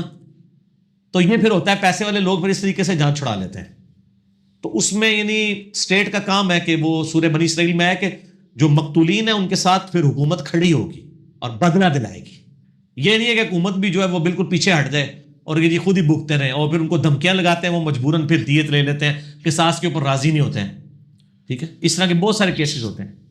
تو دونوں کیسز میں چاہے ایکسیڈنٹل قتل ہو, قتل خطا ہو, یا قتل عمد جان بوجھ کے قتل ہو, دونوں کیسز میں 1 مہینے کے یعنی ایک غلام کو آزاد کرنا ہوگا. آج کل تو غلام نہیں, 2 مہینے کے مسلسل روزے. یہ تو اللہ کے حضور گناہ سے بچنے کے لیے. اور دوسرا سٹیپ یہ ہوگا یا تو دیت دینی ہوگی یا قتل کے بدلے قتل ہوگا. تیسرا یہ ہے کہ ورثہ معاف کر دیں. عموماً میں نے قتل خطا میں دیکھا لوگ معاف کر دیتے. یہ پچھلے دنوں بھی عثمان بھائی کے وہ جاننے والوں میں ایک ٹرالی کے نیچے بچہ آ گیا. وہ بچے کی اپنی غلطی تھی, وہ رانگ سائڈ سے ویلنگ کرتا ہوا جا رہا تھا. آپ کو پتا ٹرالی کی تو بریک ہوتی نہیں ہے, ٹریکٹر کی بریک ہوتی ہے, ٹرالی کی نہیں ہوتی جو پیچھے لگی ہوئی ہے. وہ اتنی لوڈ ہوتی ہے, ٹریکٹر بریک بھی لگائے تو پھر بھی وہ ٹرالی کا وزن اتنا ہوتا ہے کہ اس کو گھسیٹتی بھی آگے لے جائے گی. تو وہ خیر اس کو تو پتہ بھی نہیں چلا, نیچے آ کے بالکل اس کا قیمہ بن گیا. تو وہ بعد میں یعنی پیچھے باز دی لوگوں نے کہ بچہ نیچے آ گیا.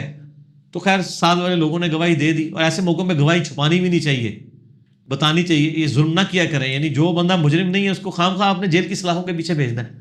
خیر انہوں نے گواہی دے دی, جان چھوٹ گئی. تو دونوں کیسز میں آپ کو 2 مہینے کے مسلسل روزے رکھنے ہوں گے. غلام والا معاملہ تو آج کل نہیں ہے. اور ساتھ بخشوانا بھی ہوگا, یا قتل کے بدلے قتل ہوں گے اگر آپ نے جان بوجھ کے قتل کیا. اور اگر ایکسیڈنٹل ہوا پھر قتل کے بدلے قتل نہیں ہوگا, صرف دیت ہی ہوگی, قصاص نہیں ہوگا. اور اگر معاف کر دیں رشتہ دار تو اللہ تعالیٰ سے اجر پائیں گے. ٹھیک ہو گیا. باقی ان شاء اللہ تعالیٰ ہم چائے اور سموسوں کے وقفے کے بعد انشاءاللہ باقی سوالات کا سلسلہ شروع کریں گے ان شاء اللہ تعالیٰ. ہاں جی، چائے اور سموسوں کے وقفے کے بعد علمی و تحقیقی مجلس نمبر 31 میں 7 اکتوبر 2018 کو سنڈے کے دن اگلے سوالات کا سلسلہ شروع کریں گے اللہ کا نام لے کے. جی بھی سوال یہ ہے کہ لوح قرآنی حروف مقطعات کا علم کس کے پاس ہے؟ لوح قرآنی یا حروف مقطعات کا علم اللہ اور اس کے محبوب صلی اللہ علیہ وآلہ وسلم کے درمیان ایک کوڈ ورڈز ہیں، یہ کسی کو نہیں بتائے گئے. اور اس کے اوپر جن لوگوں نے تباہ آزمائی کی ہے اہل سنت میں امام ابن تیمیہ المتوفیٰ 728 ہجری اور اہل تشیع تو کرتے ہی رہتے ہیں، یہ دونوں نے غلو کیا ہے.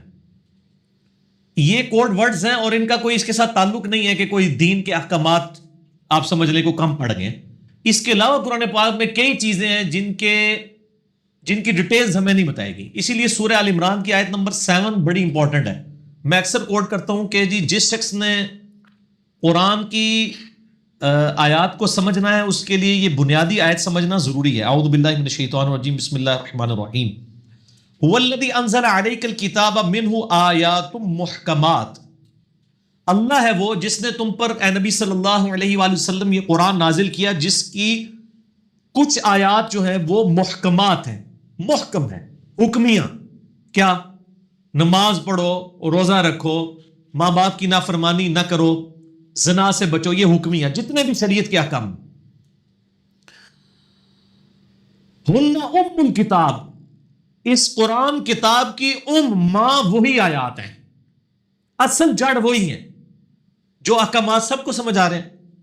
وَأُخَرُ متشابہات، اور اس کے علاوہ کچھ متشابہات بھی ہیں جن میں تشبیہات دی گئی ہیں، ریزیمبلنس دی گئی ہیں. جیسے کہا گیا کہ جنت میں فروٹ ہوگا، حوریں ہوں گی. اب اس کی کوئی پکچر تو نہیں بنا سکتا یہاں پہ، صرف دنیا سے ریزیمبلنس دی گئی ہے. جس طرح دنیا میں فروٹ کھاتے ہو آخرت میں بھی ہوں گے. کس طرح کے ہوں گے وہ بخاری مسلم میں حدیث ہے. جنت کی نعمتیں نہ کسی آنکھ نے دیکھی، نہ کسی کان نے سنی کا، نہ کسی کے دل پہ کھٹکا گزرا. سورہ سجدہ میں بھی آتا ہے کہ اللہ تعالیٰ نے تمہاری آنکھوں کی لذت وہ چیزیں سنبھال کے رکھی ہیں جنت میں جن کا تم تصور بھی نہیں کر سکتے. تو وہ متشابہات ہیں. فَأَمَّا الَّذِينَ فِي قُلُوبِهِمْ زَيْغٌ، تو جن لوگوں کے دلوں میں ٹیڑھ پن ہوتا ہے، فَيَتَّبِعُونَ مَا تَشَابَهَ مِنْهُ ابْتِغَاءَ الْفِتْنَةِ، تو وہ متشابہات کے پیچھے پڑتے ہیں تاکہ اس سے فتنہ تلاش کریں. وَابْتِغَاءَ تَأْوِيلِهِ، اور اس کے اصل معنی کا پتہ لگانے کی کوشش کرتے ہیں. وَمَا يَعْلَمُ تَأْوِيلَهُ إِلَّا اللَّهُ، جبکہ اصل معنی تو صرف اللہ جانتا ہے. وَالرَّاسِخُونَ فِي الْعِلْمِ، اور جو علم میں پختہ لوگ ہیں ان کی روش کیا ہوتی ہے؟ يَقُولُونَ آمَنَّا بِهِ، وہ کہتے ہیں ہم ساری آیات کے اوپر بس ایمان لاتے ہیں. كُلٌّ مِّنْ عِندِ رَبِّنَا، یہ سب کے سب ہمارے رب کی طرف سے. وَمَا يَذَّكَّرُ إِلَّا أُولُو الْأَلْبَابِ، اور نصیحت تو حاصل نہیں کرتے مگر عقل والے. رَبَّنَا لَا تُزِغْ قُلُوبَنَا بَعْدَ إِذْ هَدَيْتَنَا وَهَبْ لَنَا مِن لَّدُنكَ رَحْمَةً إِنَّكَ أَنتَ الْوَهَّابُ. یہ دعا اس کے ساتھ آئی ہے، اے رب ہمارا دل ٹیڑھا نہ کرنا بعد اس کے کہ تو نے ہمیں ہدایت عطا فرمائی، ہمیں اپنے پاس سے رحمت عطا فرما اے عطا کرنے والے. تو متشابہات کا بھی نہیں پتا. اور یہ تو متشابہات سے بھی اوپر کی چیز ہے حروف مقطعات. وہاں تو پھر بھی تھوڑی بہت ریزیمبلنس ہے. حوروں کا کنسیپٹ دیکھ کے بندہ دنیا کی عورتوں کے ساتھ ریزیمبلنس کر سکتا ہے. آخرت کی جنت کی جو نعمتیں ہیں، فروٹس ہیں، وہ دنیا میں بھی انور ٹور یا چوسام کھا کے بندہ تھوڑا بہت تصور تو کر سکتا ہے. ان ریزیمبلنس والی چیزیں. لیکن مقطعات تو یہ کوڈ ورڈز ہیں قرآن کے. الف لام میم نہیں پتا. قاف، لوگوں نے کافی اس کے اوپر یعنی کوشش کی ہے. بعض لوگوں نے کہا جی اب شیعہ کہتے ہیں الف لام میم سے مراد آل محمد ہے، الف لام میم. سنی کہتے ہیں جی جو تباہ آزمائی کرتے ہیں، ہم تو دونوں کے خلاف ہیں. وہ کہتے ہیں جی عرب میں رواج تھا کہ جب کسی کو خط لکھا جاتا تھا نا تو خط لکھنے والے کے جو نام کا پہلا حرف ہے نا وہ لیا جاتا تھا، اور جس کی طرف خط لکھا جاتا تھا اس کا بھی پہلا حرف لیا جاتا تھا، اور جو درمیان میں بات لے کے جانے والا ہوتا تھا اس کے نام کا آخری حرف لیا جاتا تھا. الف اللہ، لام جبرائیل، میم محمد. تو یہ یعنی لوگوں نے تب آزمائی کی ہے. چونکہ نبی صلی اللہ علیہ وآلہ وسلم خاموش ہیں اور اس سے کوئی قرآن و حدیث میں فرق نہیں پڑنا، کوئی دین کام نہیں ہو جانا. اللہ نے لفظ استعمال کیا ہے کہ ہن ام الکتاب، کتاب کی، قرآن کی ماں اور جڑ وہی آیات ہیں جو محکمات ہیں. وہ تو سر ہمارے بچے کو بھی پتہ ہے. قرآن میں جو احکامات آئے ہیں، حلال و حرام کی چیزیں آ گئی ہیں، فرائض آ گئی ہیں، یہ ساری چیزیں. تو لہٰذا یہ مقطعات کا علم کسی کے پاس نہیں. باقی یہ لوہے قرآنی لوگوں نے وہ کاروبار میں برکت کے لیے بھی لٹکائے ہوئے ہوتے ہیں, دکانوں کے اوپر تعویذات بنا کے گلے میں لٹکائے ہوتے ہیں, اس کے تو آج کل کارڈ بھی ملتے ہیں, جیب میں پاکٹ میں آپ پرس میں رکھ لیں, سر کوئی فرق نہیں پڑنا, کچھ نہیں فرق پڑ, جب تک آپ یعنی تعلیمات پہ قرآن و حدیث کی عمل نہیں کرتے کوئی فرق نہیں پڑنا ہے چیزوں سے. ٹھیک ہو گیا جی. سوال ہے کہ کیا جمعے والے دن 80 مرتبہ درود شریف پڑھنے سے 80 سال کے گناہ معاف ہو جاتے ہیں؟ ایسی کوئی حدیث ہے؟ کاش ایسا ہوتا میرے بھائی, اتنا سوکھا کام ہے 80 سال کے گناہوں کا معاف ہو جانا. البتہ صحیح مسلم میں حدیث ہے کہ آپ صلی اللہ علیہ وآلہ وسلم نے فرمایا کہ اگر کبیرہ گناہوں سے بچا جائے تو ایک نماز سے دوسری نماز, ایک جمعے سے دوسرا جمعہ اور ایک رمضان سے دوسرا رمضان درمیان میں کیے گئے چھوٹے گناہوں کا کفارہ بن جائے گا اگر کبیرہ سے بچا جائے. اب یہ نہیں ایک بندے نے جمعہ پڑھا اگلا جمعہ پڑھے, نہیں, نماز چھوڑنا خود کبیرہ گناہ ہے. صحیح مسلم میں 246 نمبر حدیث ہے, بندے کے کفر اور اسلام کے درمیان فرق کی نماز ہے. ایک بندہ نماز ایک وقت کی بھی چھوڑتا ہے نا تو پاکستان کے شناختی کارڈ میں مسلمان ہے, وہ اللہ کے ہاں وہ کافر ہے عملاً نماز چھوڑنے. اس پہ میری یوٹیوب پہ ایک ویڈیو ہے, نماز باغیوں کو نمازی بنانے والی ویڈیو, آپ دیکھیں, میں نے کئی احادیث اس میں بتائی ہیں. تو یعنی وہ شناختی کارڈ والا مسلمان رہے گا. اور یہاں پہ بھی یہی معاملہ ہے, یعنی ہم لوگوں نے خود سے یعنی چیزیں کلیم کی ہوئی ہوتی ہیں, اپنی طرف سے ڈاکٹرائنز خود ڈیولپ کی ہوئی ہوتی ہیں کہ اس طریقے سے کرنے سے یہ ہو جائے گا, اس طریقے سے. وہ سوال کیا تھا؟ سوال یہ تھا کہ 80 مرتبہ درود. ہاں 80 مرتبہ درود شریف, 80 مرتبہ درود شریف پڑھنے سے میرے بھائی کچھ نہیں ہونا. ٹھیک ہو جی. صلاۃ و تسبیح کے بارے میں ہے, چلیں وہ تو آفیشیل ایک مسئلہ 91 میرا اس کے اوپر ریکارڈنگ موجود ہے الگ سے. صلاۃ و تسبیح کے بارے میں ملتی ہے چیز, لیکن یہ 80 دفعہ درود شریف والا معاملہ ہے نا, یہ اس طریقے سے نہیں ہے. صلاۃ و تسبیح میں بھی اسی صورت میں ہوگا جب وہ اپنی اصلاح بھی کر لے. اگر وہ کہے جی میں بس صلاۃ و تسبیح پڑھتا رہوں اور کوئی کام نہ کروں, پھر تو نہیں ہے. ٹھیک ہے نا, وہ ساری چیزیں امپلائڈ ہوتی ہیں. جس طرح میں اکثر کہتا ہوں کہ اگر میں آپ کو کہوں کہ ڈاکخانے میں بل صبح 9 سے 5 تک جمع ہوتے ہیں, تو اس میں آپ اتوار والے دن پہنچ جائیں اور آپ کہیں جی آپ نے تو کہا تھا 9 سے 5, تو میں کہوں گا امپلائڈ ہے کہ سنڈے کو نہیں ہوتے. ادھر بھی ساری چیزیں امپلائڈ ہوتی ہیں.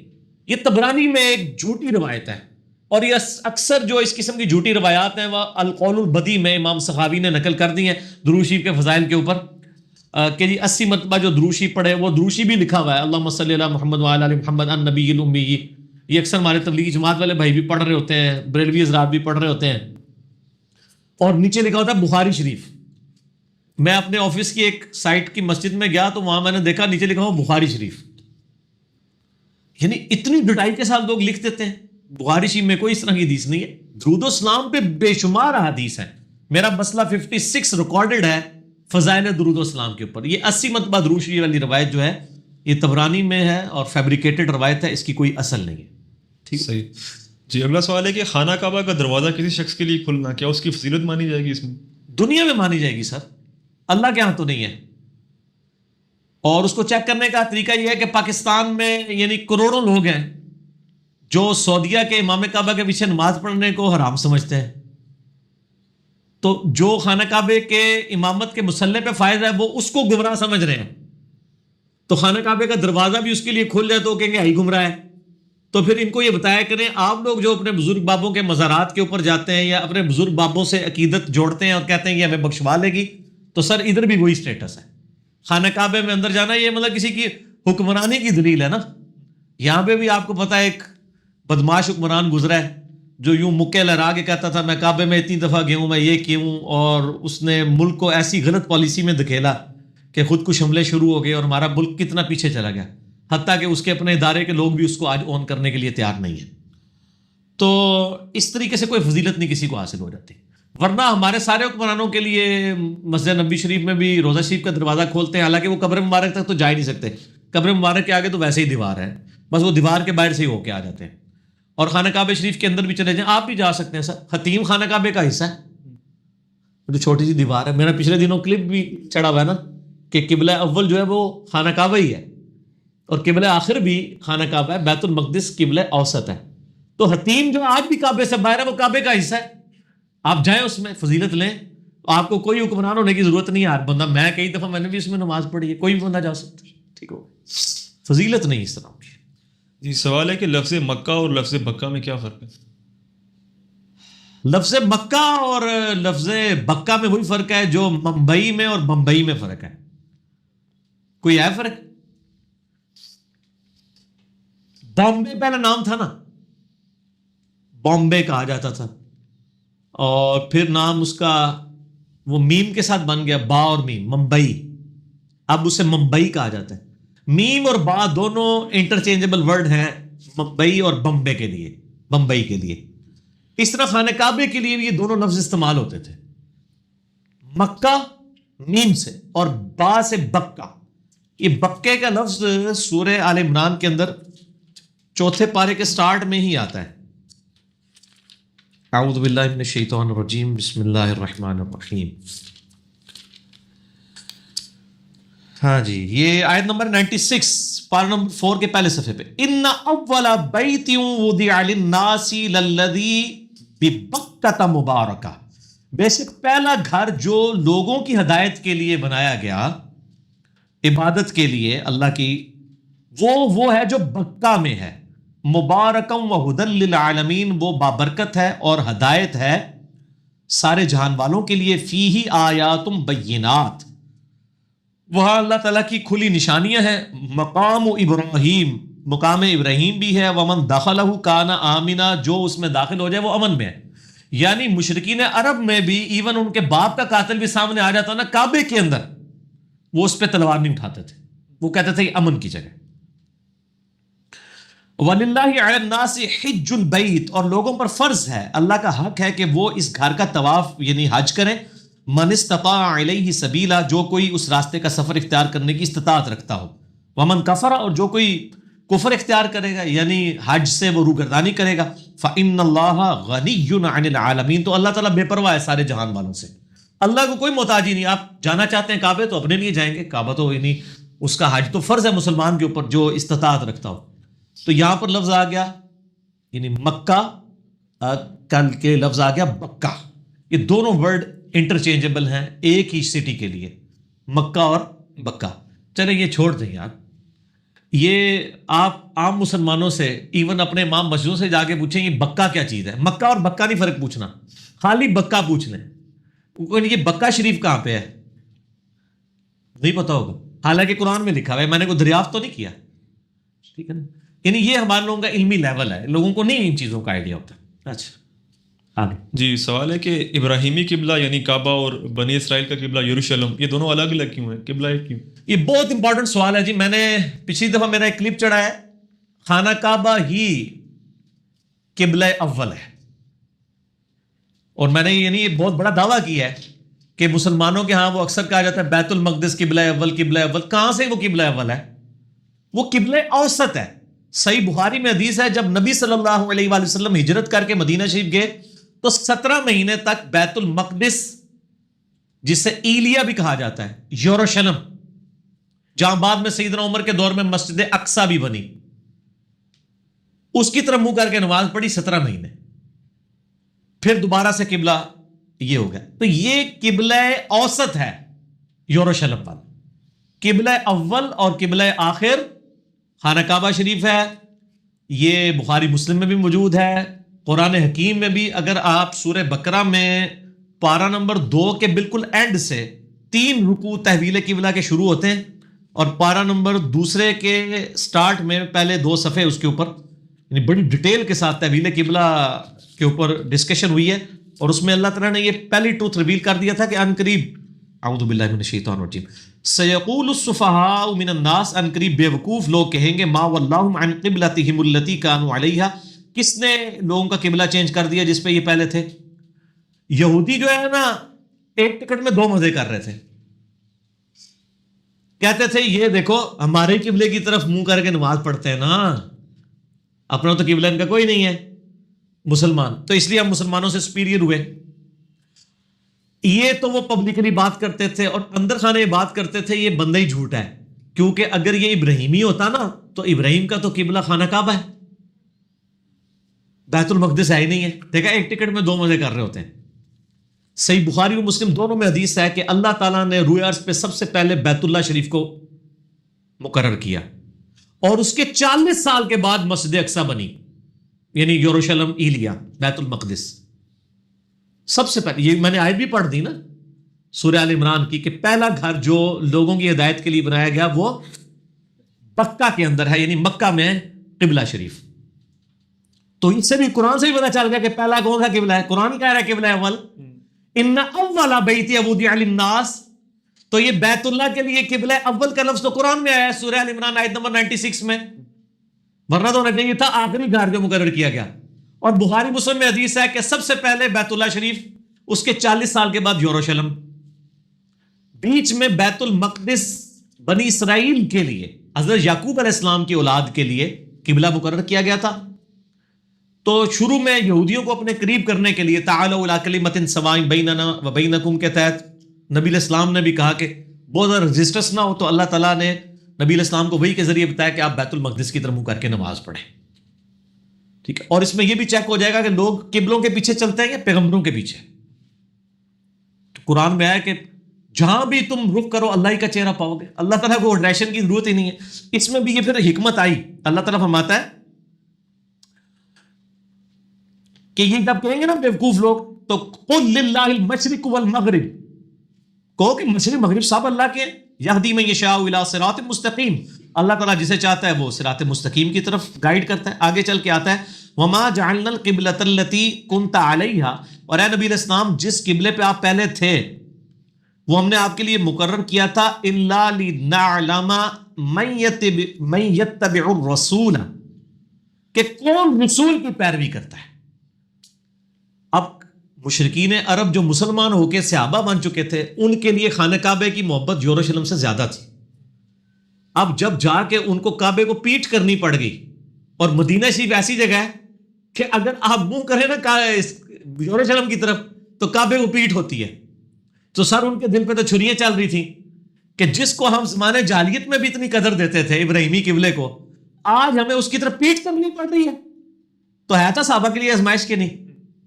تو اللہ نے ہم نے اسی لیے چینج کیا بیچ میں قبلہ کہ دیکھیں کون پیغمبر کے پیچھے چلتا ہے اور کون جذباتی ڈاکٹرائن والا ہے اور کون علمی ڈاکٹرائن والا ہے، کون علمی کتابی ہے. اس لیے ہم نے یہ قبلہ چینج کیا. ممن ينقلب على عقبيه، اور کون اپنے قدموں سے الٹے قدم پھر جاتا ہے. وَإِن كَانَتْ لَكَبِيرَةً إِلَّا عَلَى الَّذِينَ هَدَى اللَّهُ، اور اللہ تعالیٰ فرماتا ہے یہ بہت بڑی آزمائش تھی جو ہم نے ڈالی قبلے کو پیٹ کر کے یروشلم کی طرف منہ کرنا. ہاں مگر جن کو اللہ تعالیٰ ہدایت دے دے ان کے لیے بڑی آزمائش نہیں تھی، ان کے لیے تو یہی تھا جس طرف نبی علیہ السلام کا منہ. وہ بخاری میں آتا ہے نا زور یا اثر کی نماز کا وقت تھا، راوی کو بھول گیا کہ زور تھی یا اثر تھی. اسی دوران نماز کے دوران ہی ابھی 2 رکعتیں پڑھی تھیں تو نبی علیہ السلام اپنا چہرہ مبارک، اس میں بھی آتا ہے نا قد نرا تقلب وجهک فی السماء، اے نبی علیہ السلام آپ کا چہرہ مبارک بار بار آسمان کی طرف ہم اٹھنا دیکھ رہے ہیں. حضور بار بار دعا کر رہے تھے یا اللہ قبلہ ہمارا خانہ کعبہ شریف کر دے. تو نماز کے دوران ہی حکم آیا کہ اسی دوران قبلہ چینج کر. آپ علیہ السلام صفیں چیرتے ہوئے دوسری طرف آ گئے. وہ آج ہی مسجد قبلہ تین موجود ہے، اس میں پرانے قبلے کی بھی جگہ انہوں نے چھوڑی ہوئی ہے، نئے والا تو ہے ہی ہے نا. مدینہ شریف میں نے بھی زیارت کی ہے، اکثر لوگ جو جاتے ہیں وہ زیارت کرتے ہیں. نبی علیہ السلام صفیں چیرتے ہوئے دوسری طرف آ گئے. صحابہ کرام نے پوچھا کچھ نہیں، نماز کے دوران انہوں نے بھی اپنے جو چہرہ ہے وہ دوسری طرف پھیر لیے، حتیٰ کہ جو پہلی صف والے تھے وہ آخری صف بن گئی اور جو آخری صف تھی وہ پہلی صف بن گئی. ٹھیک ہے، دیٹس آل. یہ ڈسپلن بتایا گیا کہ پروفٹ کو فالو کرنے والے، اور اس کی حکمت بھی بعد میں اللہ تعالیٰ نے بتا دی کہ یہ ہم نے اس لیے کیا ہے وَمِنْ حَيْثُ خَرَجْتَ فَوَلِّ وَجْهَكَ شَطْرَ الْمَسْجِدِ الْحَرَامِ، تم جہاں کہیں بھی دنیا میں ہو اپنا چہرہ مسجد حرام کی طرف کر لیا کرو. وَحَيْثُ مَا كُنْتُمْ فَوَلُّوا وُجُوهَكُمْ شَطْرًا، اور جہاں کہیں بھی ہو تم اپنا چہرہ جو ہے نا نماز کے وقت وہاں اس طرف سیدھا کرو. لِأَلَّا يَكُونَ لِلنَّاسِ عَلَيْكُمْ حُجَّةٌ، تاکہ ان لوگوں کو تمہارے خلاف کوئی دلیل نہ مل جائے.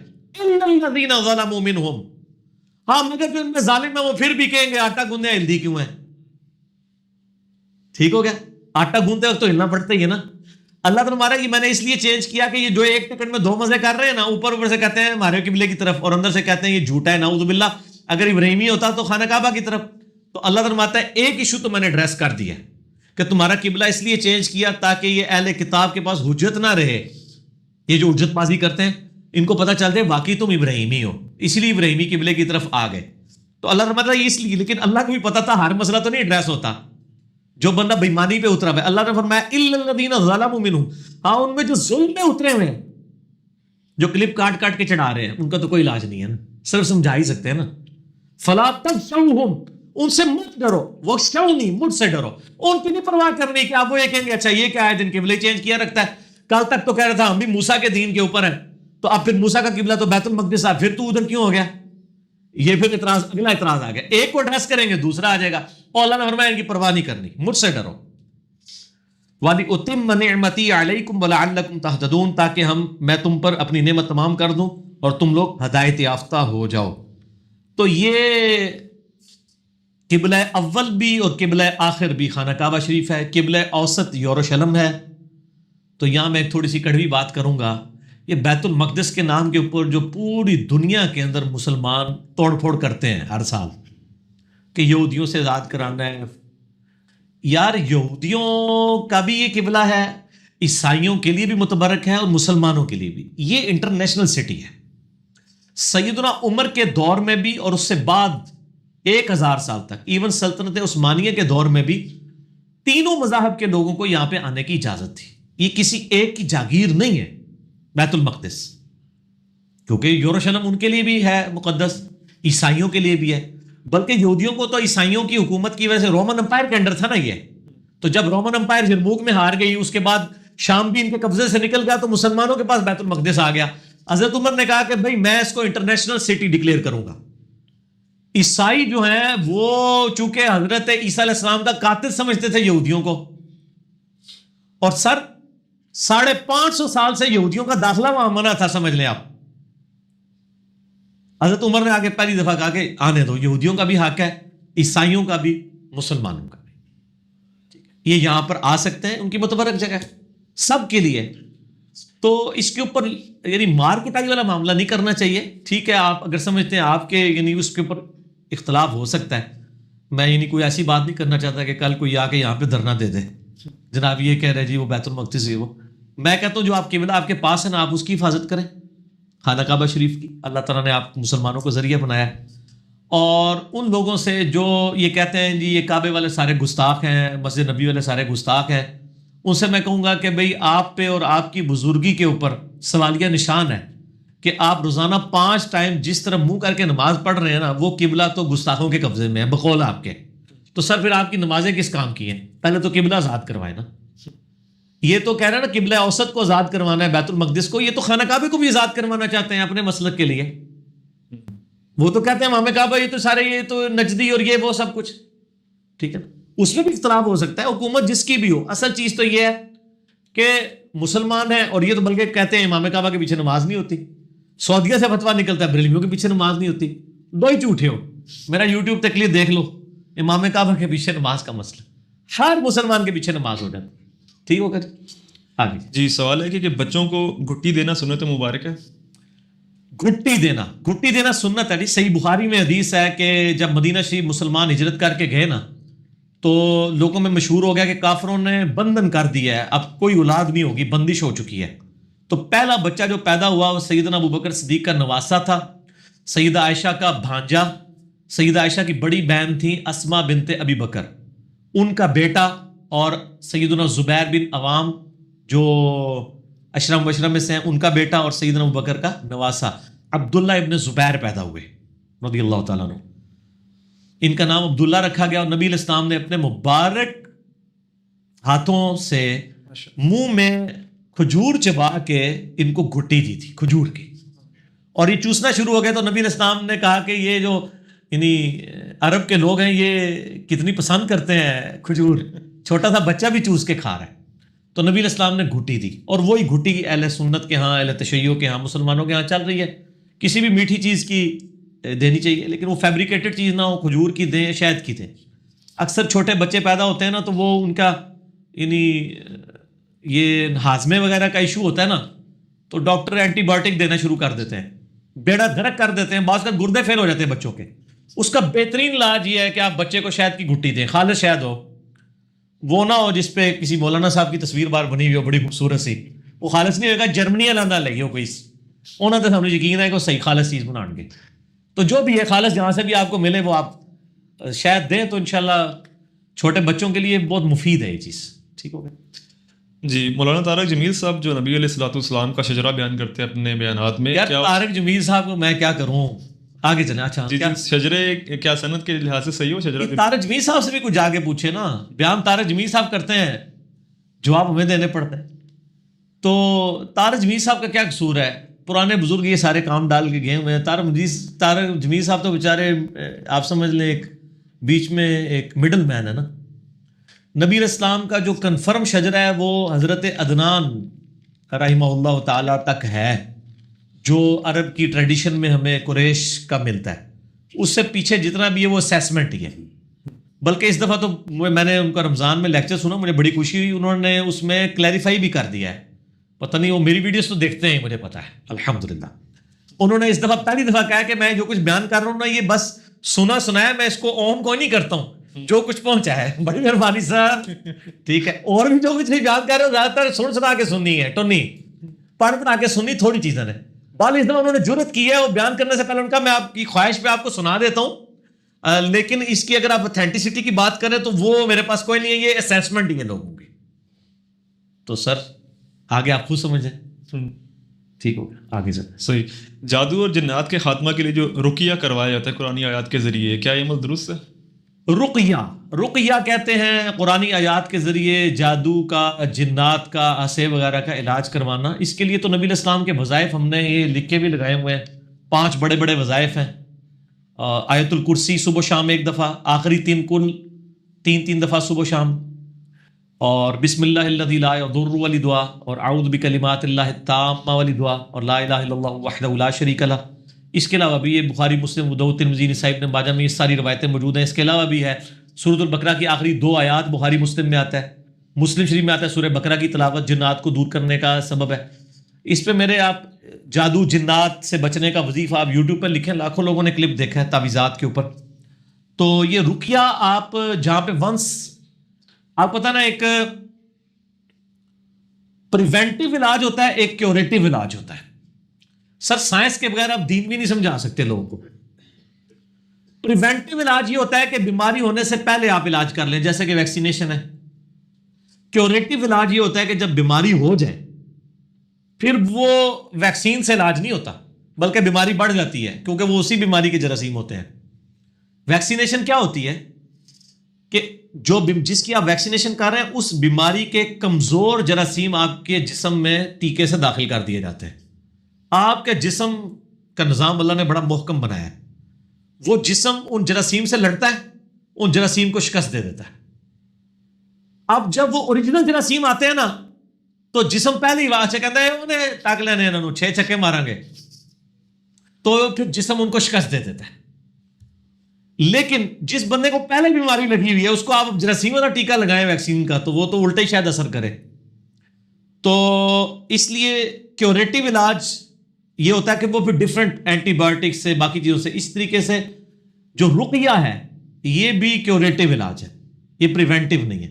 پریونٹیو تو یہی والا علاج ہے, آخری 3 صورتیں پڑھ کے رات کو سونے سے پہلے, بخاری مسلم میں آتا ہے المعوذات 3 پناہ دینے والی صورتیں 3 دفعہ پڑھ کے پھونک کے تو اپنے جسم پہ مل کے نبی علیہ السلام سویا کرتے تھے. میرے بلو کارڈ کے اندر بھی یہ ذکر موجود ہے, بلکہ یہ ہم نے علیحدہ سے اب ایک 5 وظائف والا یہ کارڈ علیحدہ سے بھی اورنج کارڈ بھی لانچ کر دیا ہے, تاکہ یہ کوئی 25-27 اذکار نہیں کر سکے, 5 تو کم از کم کرے نا اورنج کارڈ والا. یہ اورنج کارڈ ہی لگایا ہوا ہم نے. تو یہ کر لیں کافی ہے, صبح و شام 1 دفعہ یہ وظیفے کر لیں.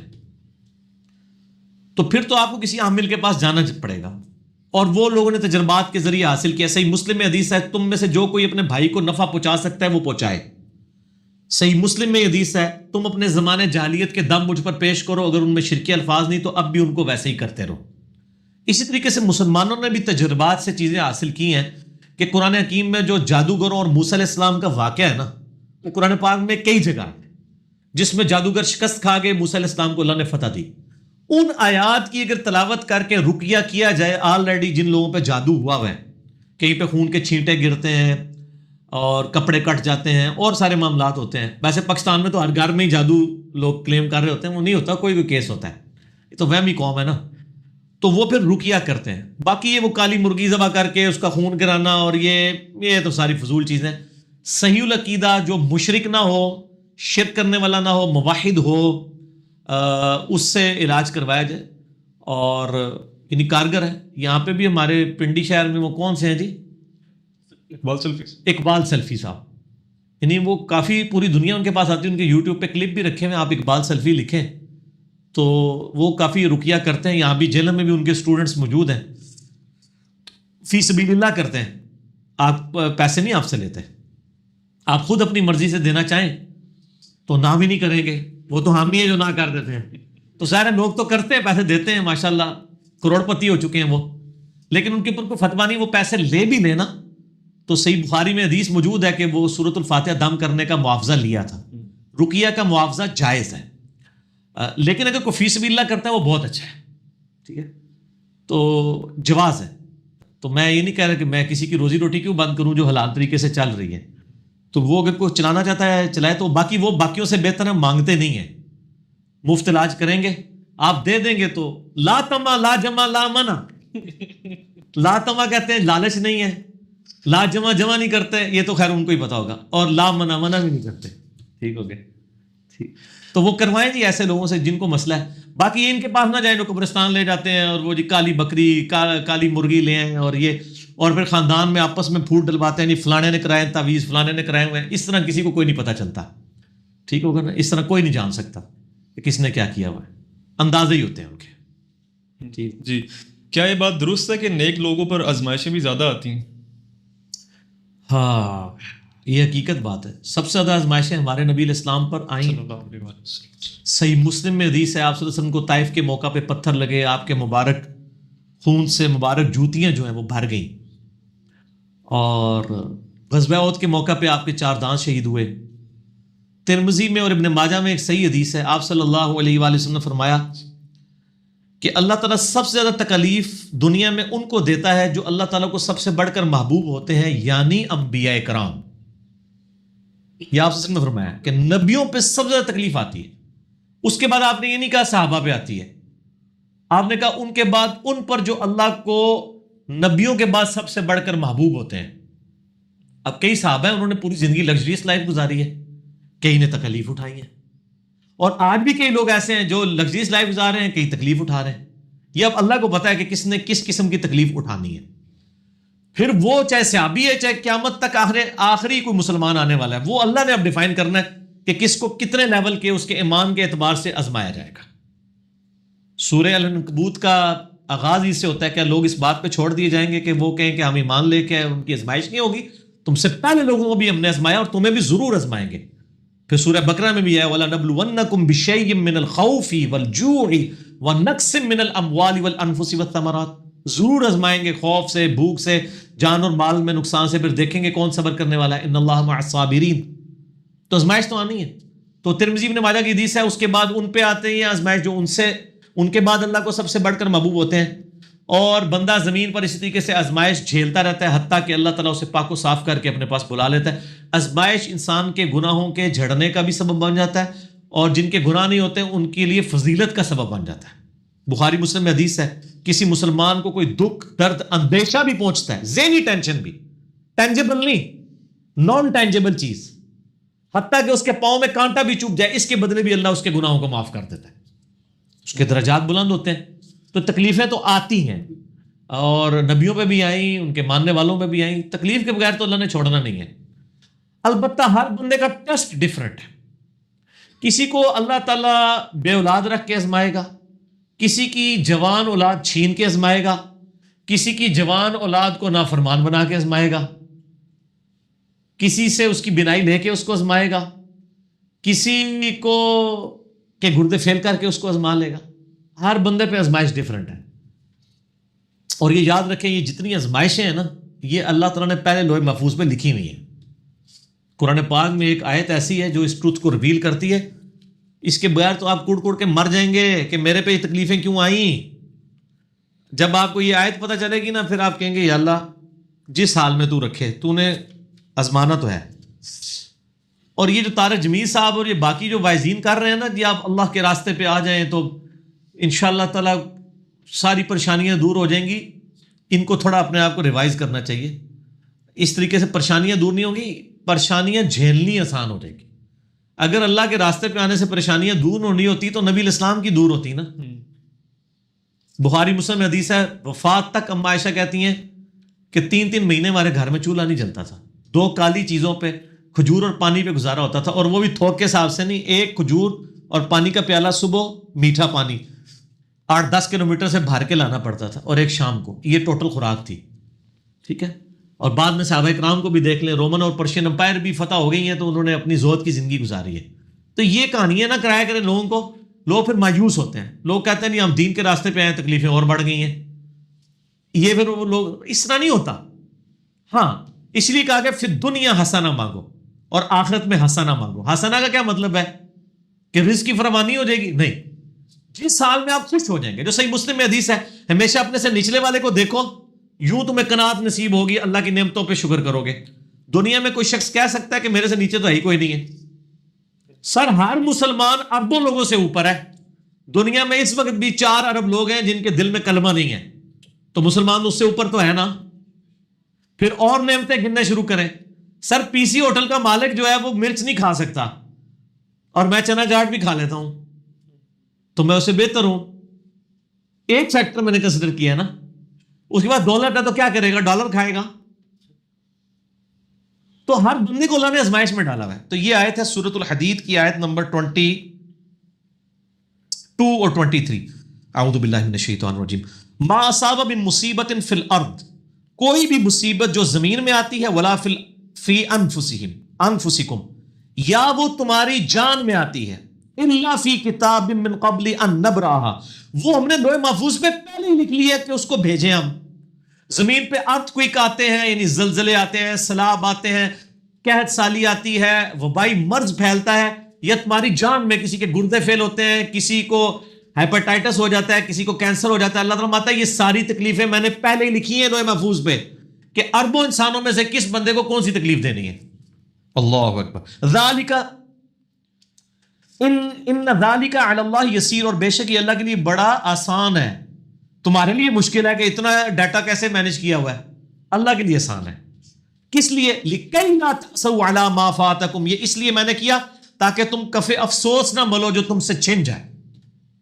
کیا کہو؟ اِنَّا لِلَّهِ وَإِنَّا إِلَيْهِ راجعون. ہم بھی اللہ کی طرف سے, ہم نے کہا بس چلے جانا ہے. مسلم شریف میں حدیث ہے نا, جو تکلیف کے وقت یہ دعا پڑھ لے, اِنَّا لِلَّهِ وَإِنَّا إِلَيْهِ راجعون اللہم اجرنی فی مصیبتی واخلف لی خیرا منہا, تو اللہ تعالیٰ اس کو بہتر نعم البدل عطا کر دیتا ہے. میرا یوٹیوب پہ کلپ ہے, غم کی خبر کو خوشی میں بدلنے کی دعا, اس میں میں نے ڈیٹیل سے اس کے اوپر بات کی, آج میں ڈیٹیل میں نہیں جاؤں گا. اللہ تعالیٰ ماتا یہ میں نے اس لیے لوح محفوظ پہ لکھا ہے تاکہ تمہیں افسوس نہ ہو جو تم سے جاتا رہا, ولا تفرحوا بما آتاکم, اور تم شیخی نہ بگاڑو اس پہ جو تمہیں مل جائے. واللہ لا يحب كل مختال فخور, اللہ تعالیٰ ہر شیخی خورا جو ہے, شیخی بگاڑنے والا, اللہ تعالیٰ اس کو پسند نہیں کرتا.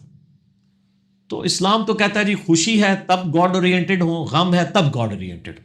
ٹھیک ہو گیا جی. سوال ہے کہ مولا علی علیہ السلام کا قول بیان کیا جاتا ہے کہ اللہ تعالیٰ کی طرف سے آنے والی آزمائش اور عذاب میں فرق یہ ہے کہ آزمائش سے انسان اللہ تعالیٰ کی طرف رجوع کرتا ہے اور عذاب سے اللہ تعالیٰ سے دور ہو جاتا ہے. تو جعلی قول ہے. حضرت علی علیہ السلام کی طرف تو اکثر جھوٹے قول ہی منسوب کیے گئے.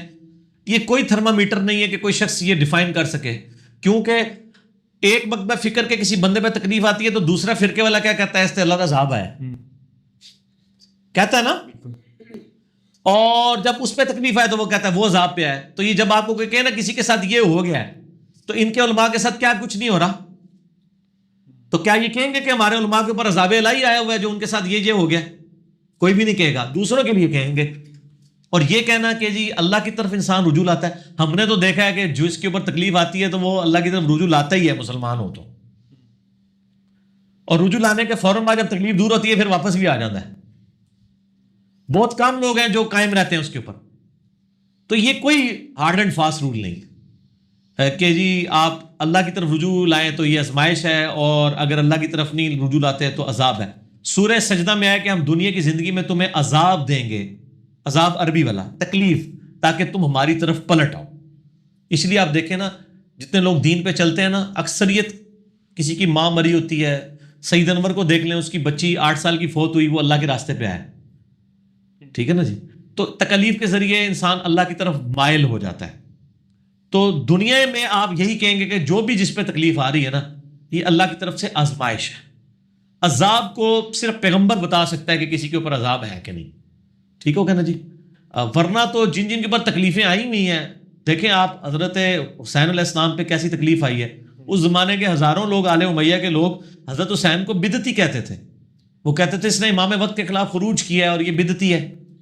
ٹھیک ہے, اور انہوں نے تو ثواب سمجھ کے ان کو شہید کیا ہوا نا. تو لوگوں کی فتووں سے کیا فرق پڑتا ہے. ٹھیک ہو, اللہ کو پتا ہے کہ کون کس کا مقام اللہ کے ہاں کیا ہے. ہم یہی کہیں گے کہ جس میں بھی تکلیف ہے اللہ کی طرف سے آزمائش ہے تاکہ وہ اللہ کی طرف رجوع لائے. بس یہ کوئی نہیں کہہ سکتا کہ عذاب ہے کسی کے اوپر. نہ اپنے دشمن کے بارے میں یہ کلیم کرے نہ اپنے بارے میں ایسا کوئی کلیم کرے. آپ آزمائش ہی سمجھے اسے. ٹھیک ہو گیا جی. کیا قصیدہ بردہ شریف والا جو امام بصیری کا واقعہ بیان کیا جاتا ہے درست ہے؟ بالکل جھوٹا واقعہ جی. اس قسم کے کئی واقعات گھڑ گھڑ کے لوگوں نے امت میں عام کر دیے ہوئے ہیں, بلکہ آج تک ہو رہے ہیں. ابھی کل پرسوں کی خبر ہے کہ وہ نالین شریف چوری ہوئے ہیں بادشاہی مسجد سے. چیف جسٹس صاحب نے بھی اس کا از خود نوٹس لے لیا ہے. اب ہمیں تو ظاہر منسوب ہے, ہمیں تو پتہ نہیں ہے نبی علیہ السلام کے ہے بھی ہیں یا نہیں ہے. بہرحال ایک منسوب ہے تو ہم یعنی عرف میں ہی بات کریں گے. اس لیے وہاں اس کے اوپر بھی انہوں نے وہاں لکھا ہوا ہے منسوب, پگڑی بھی رکھی ہوئی ہے نبی صلی اللہ علیہ وسلم کی. وہ چیف جسٹس صاحب کا بھی بیان آ رہا تھا, وہ بڑا مجھے تو عجیب ہی لگا. وہ کہتے ہیں جی پتہ نہیں نالائن شریف کس حال میں ہوں گے. یعنی وہ کوئی زندہ چیز ہے کہ جس کا کوئی سانس کسی نے گھونٹ دیا ہوگا, وہ جس نے بھی اٹھایا وہ عقیدت میں اٹھایا ہوگا, بےحودی کرنے کے لیے تو نہیں ہوگا. تو چلیں ان کی اپنی ایک محبت کا اظہار ہے. باقی یہ اس سے بڑی چیز ہے. ہم تو یہ کہیں گے کہ افسوس کا مقام ہے چیف جسٹس صاحب کہ یہ قرآن جو ہے جو لے کے نبی الاسلام آئے ہیں, اللہ کا پیغام آخری, یہ بیچارہ کس حال میں ہے. اس کو دیکھیں کہ ہمارے کیا کورٹس کے اندر اس کے مطابق فیصلے ہو رہے ہیں. ہمارے آئین کو جو فالو کرنے کے پارلیمنٹیرین دعوے دار بنے, کیا وہ اس پہ عمل کر رہے ہیں. ہماری فوج, ہماری ایجنسیاں کیا قرآن کے مطابق خود چل رہی ہیں, کیا ان کی زندگیوں میں قرآن ہے. اس کے اوپر افسوس کیا کریں. یہ جو ظواہر ہے یہ ان چیزوں پہ افسوس چھوٹی چیز ہے. اصل چیز یہ اللہ کی کتاب ہے, اس کے اوپر افسوس کریں. تو یہ اس قسم کے جو واقعات مشہور کیے ہوئے ہیں نا, یہ ان کی کوئی اصل نہیں ہے. بس یہ واقعات ہی ہیں. مولانا جامی کے بارے میں بھی مشہور کیا ہوا ہے. یہ سارے واقعات اسی طریقے سے, ان کی کوئی اصل. خاک مدینہ کی شرعی حیثیت کیا ہے؟ کچھ لوگ تبرک کے طور پہ گھر لے جاتے ہیں. تو میں پہلے بھی ایڈریس کر چکا ہوں, اس سے کوئی فرق نہیں پڑنا. چاہے زمزم ہو, خاک مدینہ ہو, مدینہ شریف میں کوئی دفن ہو جائے اور اس کے مال بھی درست ہوں تو ظاہر ہے سب سے پہلے اس کی شفاعت ہوگی. میں آلریڈی اس کے اوپر بول چکا ہوں. اور باقی یہ جو واقعات والے میں کہوں, یہ واقعات اب نہیں ہوتے ہیں. اب کیوں نہیں واقعات ہوتے؟ اب میڈیا کا دور ہے. یہ پرانے زمانے میں واقعات ہوتے تھے. اور آج کل بھی جو جھوٹے خواب بیان کرتے ہیں اکثر بعد میں جھوٹے ہی نکل آتے ہیں. آپ کو پتہ ہے یہاں بھی وہ چکوال کے پاس ایک بار نالائن شریف والا بھی وہ نکلا تھا, کتنی دنیا زیارت کے لیے کی, بعد میں چلا وہاں چولہا رکھا ہوا تھا, اس چولہے کا نشان پڑ گیا ہوا تھا. تو سر یہ تو میڈیا جس نے پکڑ لیا ہے. یہ پرانے زمانے میں ہوتا تو آپ کی کتاب میں لکھا ہوا تھا کہ ایک دفعہ کا ذکر ہے, آگے جھوٹ. یا وہ کوئی پرفیوم کی کمپنی تھی, ان کا پرفیوم کا کوئی ایشو بنا, انہوں نے ایک جگہ وہ سارا انڈین دیا, وہاں سے کوئی بندہ گزر رہا تھا. یہ تو اخبار میں بھی واقعہ ہے, بلکہ ٹی وی میں بھی دکھایا انہوں نے. وہ مٹی جناب خوشبو والی, پتہ کہتے ہیں جیسے کوئی بڑی برک میں, تو وہ ساری مٹی لے کے جانے شروع ہو گئے, بعد پتہ چلا وہ اس طرح. ٹھیک ہے, یہ تو قوم, یہ تو ابھی میڈیا کو آپ دعائیں دیں, میڈیا کی وجہ سے ان لوگوں کے فراڈ پکڑے جا رہے ہیں. ٹھیک ہے, وہ جی بزرگ جناب سجے پاسے اسلام پھیرا سارے حافظ ہو گئے, کبے پاسے اسلام پھیرا سارے ناظرہ ہو گئے. یہ جن بزرگوں کے بارے میں آپ کہہ رہے ہوتے ہیں نا, میں دعوے سے کہتا ہوں وہ تجوید کے ساتھ خود نماز اور قرآن نہیں سنا سکتے. کسی کو کیا بنائیں گے؟ اگر ان کے جانشین دنیا میں موجود ہیں نا, ابھی لائے نا, ہمیں صبح شام کے اذکار سنائے نا ذرا زبانی. میں ایسے بھی اگلی بات دیکھ کے پڑھ کے بتا دیں تجوید کے ساتھ. عربی آندھی منو, تجوید بھی تو ویسے بھی, تو یہ خود ہی دستبردار ہو جائیں گے. ان کو خود بھی پتا ہے تجوید تو آندھی ہے, بے تے پڑھنے والے لوگ ہیں وہ. انہوں نے تو علی بات آ پڑھا ہی نہیں, علی بے تے پڑھا ہوا ہے. انہوں نے کیا عربی پڑھنی ہے؟ جو دائیں طرف پھیر کے سلام جناب. اور یار اصحاب صفا 150 پورا دن نبی علیہ السلام کی خدمت میں رہتے تھے.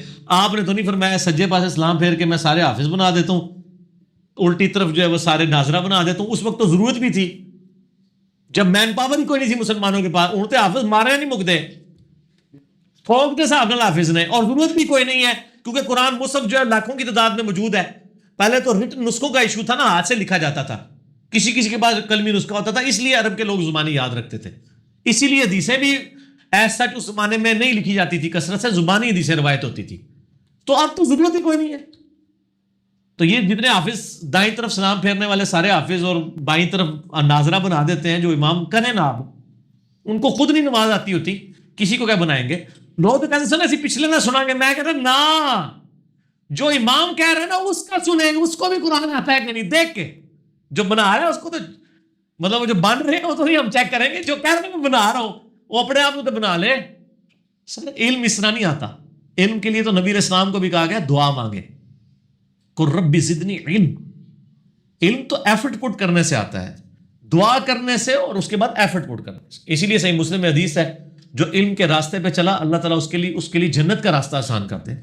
آپ جتنے دن 60-70 لوگ بیٹھے ہوئے علم حاصل کرنے ہی آئے نا، تو یہ جنت کا راستہ ہے، علم کا راستہ.